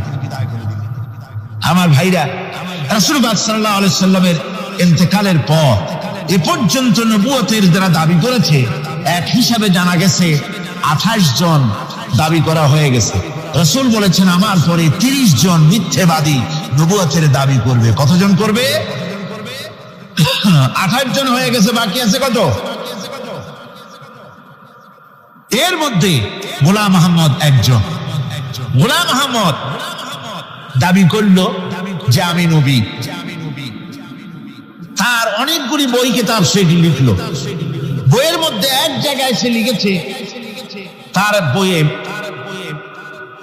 এক জায়গায় লিখেছে যে আমি স্বপ্নে দেখলাম আল্লাহ আমার সামনে উপস্থিত, আল্লাহ আমার সামনে এসেছেন পুরুষের আকৃতিতে, আর আমি তখন স্বপ্নের ভিতরে আমি নিজেকে একজন নারীর মতোই মনে করলাম। স্বপ্নের ভেতরেই আল্লাহ পাক পুরুষ হিসাবে আমাকে ব্যবহার করলেন। আমি স্বপ্নের মধ্যেই গর্ভবতী হলাম এবং স্বপ্নের ভিতরে আমি গোলাম মোহাম্মদ মসিহে রূপান্তরিত হয়ে গেলাম। নাউযুবিল্লাহি মিন যালিক। গোলাম মোহাম্মদ বলছে আল্লাহ পাক ওহীর মাধ্যমে আমাকে জানিয়েছেন, আল্লাহ আমাকে বলেছেন গোলাম মোহাম্মদ তুমি হচ্ছ আমার সন্তান তুল্য। নাউযুবিল্লাহি মিন যালিক। এইভাবে অসংখ্য মিথ্যে কথা দিয়ে বইপত্র রচনা করেছে। লোকেরা তার কাছে নবুয়তের প্রমাণ চেয়েছে।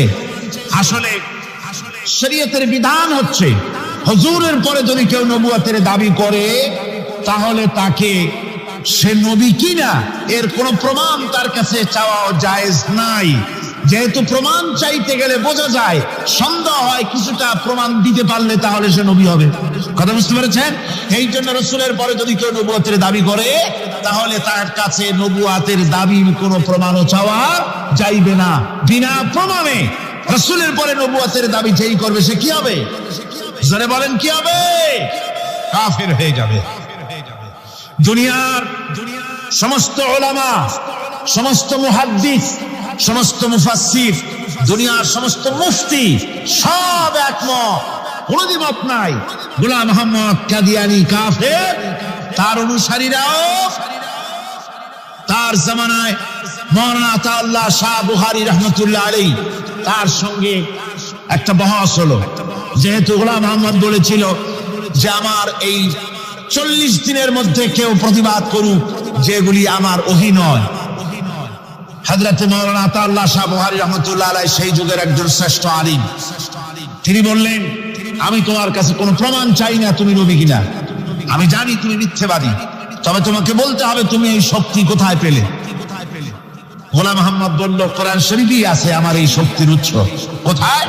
বলল যে এই যে আয়াতটা আমি আপনাদের সামনে তেলাওয়াত করেছি, ঈসা আলাইহিস সালামের ওই কথাই গোলাম মোহাম্মদ বলল যে হযরত ঈসা আমার সম্পর্কে বলেছেন ইয়াতি মিন বাদি ইসমুহু আহমদ, আমার পরে একজন নবী আসবেন, রাসূল আসবেন, তার নাম হবে আহমদ, আমি সেই আহমদ। মাওলানা আতাউল্লাহ বুখারী বলছেন তোমার নাম তো আহমদ না, তোমার নাম হচ্ছে গোলাম আহমদ। তার অর্থ হলো হযরত ঈসা আলাইহিস সালাম যে আহমদের কথা বলেছেন তুমি সেই আহমদের গোলাম। গোলাম আহমদ বললেন দেখুন আমার নামের প্রথম শব্দ গোলাম, এটা হচ্ছে আমার লকব। আমি আমার নামের লকবটা ছেড়ে দিলাম, বাদ দিয়ে দিলাম, আর ব্যবহার করব না। তাহলে তো আমি আহমদ থাকি, আপনি তো আর আপত্তি করতে পারেন না। মাওলানা বুখারী বললেন নামের প্রথম শব্দ বাদ দেওয়া যদি জায়েজ হয় তাহলে তোমার ফতোয়া দিয়ে আমার নামের প্রথম শব্দ বাদ দিয়ে দিলাম। আমার নাম আতা আল্লাহ, নামের প্রথম শব্দ আতা বাদ দিয়ে দিলাম। তো আতা যদি বাদ দেই তাহলে আল্লাহ হই, আর আল্লাহ হয়ে বলছি তোমার মতো গাধাকে নবুয়ত আমি দেই নাই। এরপর এই পৃথিবীর নিকৃষ্ট পাপী এই কাফেরের মৌত হলো কোথায়? জোরে বলেন এই কাফেরের মৌত হলো কোথায়? পায়খানার ভেতরে মৌত হয়েছে। আমার বন্ধুগণ, সুতরাং বাংলাদেশে যত কাদিয়ানি আছে সমস্ত কাদিয়ানিরা কাফের। সমস্ত কাদিয়ানিরা কি? আরো জোরে বলুন তারা কি? কাদিয়ানিরা মুসলমানদের গোরস্থানে তাদের মানুষ মারা গেলে মুসলমানদের গোরস্থানে তা দাফন করে না। মুসলমানদের জানাজায় তারা কোনোদিন আসে না। মুসলমানদের কোন মসজিদে তারা নামাজ পড়তে যায় না। তারা আলাদাভাবে মসজিদ তৈরি করে মসজিদের নামে। গোলাম মোহাম্মদ কাদিয়ানীর অনুসারীরা যে মসজিদ করে ওগুলি মসজিদ নয়, এগুলি মসজিদে জিরাত। এগুলি কি? মসজিদে জিরাত। এগুলি কখনোই মসজিদের সম্মান পেতে পারে না। তারা কোরআনে কারীমের ব্যাখ্যা নিজেরা করেছে, নিজেরা তৈরি করেছে, যার সাথে আহলে সুন্নাতুল জামাতের হাদিসের কোন মিল নাই, নিজেরাই করেছে। সুতরাং এই কাদিয়ানীদেরকে সৌদি আরবিয়া সহ মধ্যপ্রাচ্যের 18টি দেশ এবং পাকিস্তান সরকারও নন মুসলিম মাইনরিটি হিসাবে ঘোষণা করেছে। বাংলাদেশ সরকারের কাছে কাদিয়ানীদেরকে অমুসলিম ঘোষণার জন্য দাবি জানানো হচ্ছে দীর্ঘদিন থেকে, কিন্তু যে সরকারি আসে কর্ণপাত করে না, কাদিয়ানীদের সাথে তাল মিলিয়ে চলতে চেষ্টা করে। আর এই তাল মিলিয়ে চলার অর্থই হলো মুনাফিকি। এই তাল মিলিয়ে চলার অর্থ কি? মুনাফিকি। বাংলাদেশের সব আলেম, সব উলামা ঐক্যবদ্ধভাবে দাবি করেছে কাদিয়ানীদেরকে অমুসলিম ঘোষণা করার জন্য, কিন্তু আজ পর্যন্ত তা করা হয়নি। আজকের মাহফিল থেকেও এই বিশাল জনসমুদ্র, আমরা কোরআনে কারীমের তাফসীরের মাহফিল থেকে দাবি জানাই সরকারের কাছে কাদিয়ানীদেরকে অমুসলিম সংখ্যালঘু হিসাবে ঘোষণা করা হোক। এই প্রস্তাবের দাবিকে আপনাদেরও হাত উঁচু করে দেখা। ربنا ظلمنا أنفسنا وإن لم تغفر لنا وترحمنا لنكونن من الخاسرين ربنا لا تزغ قلوبنا بعد إذ هديتنا وهب لنا من لدنك رحمة إنك أنت الوهاب أي الله تعالى হাজার হাজার মুসলমান নরনারী ঠান্ডাকে উপেক্ষা করে তোমার দ্বীনের কথা শোনার জন্য, কোরআনে কারীমের কথা শোনার জন্য এই মাঠে এসে হাজির হয়েছে। আল্লাহ তুমি দয়া করে মেহেরবানি করে আলোচনার সওয়াবটুকু হুজুরে পুর নূর সাল্লাল্লাহু আলাইহি ওয়াসাল্লামের রূহ মুবারকে পৌঁছে দাও রব্বুল আলামিন।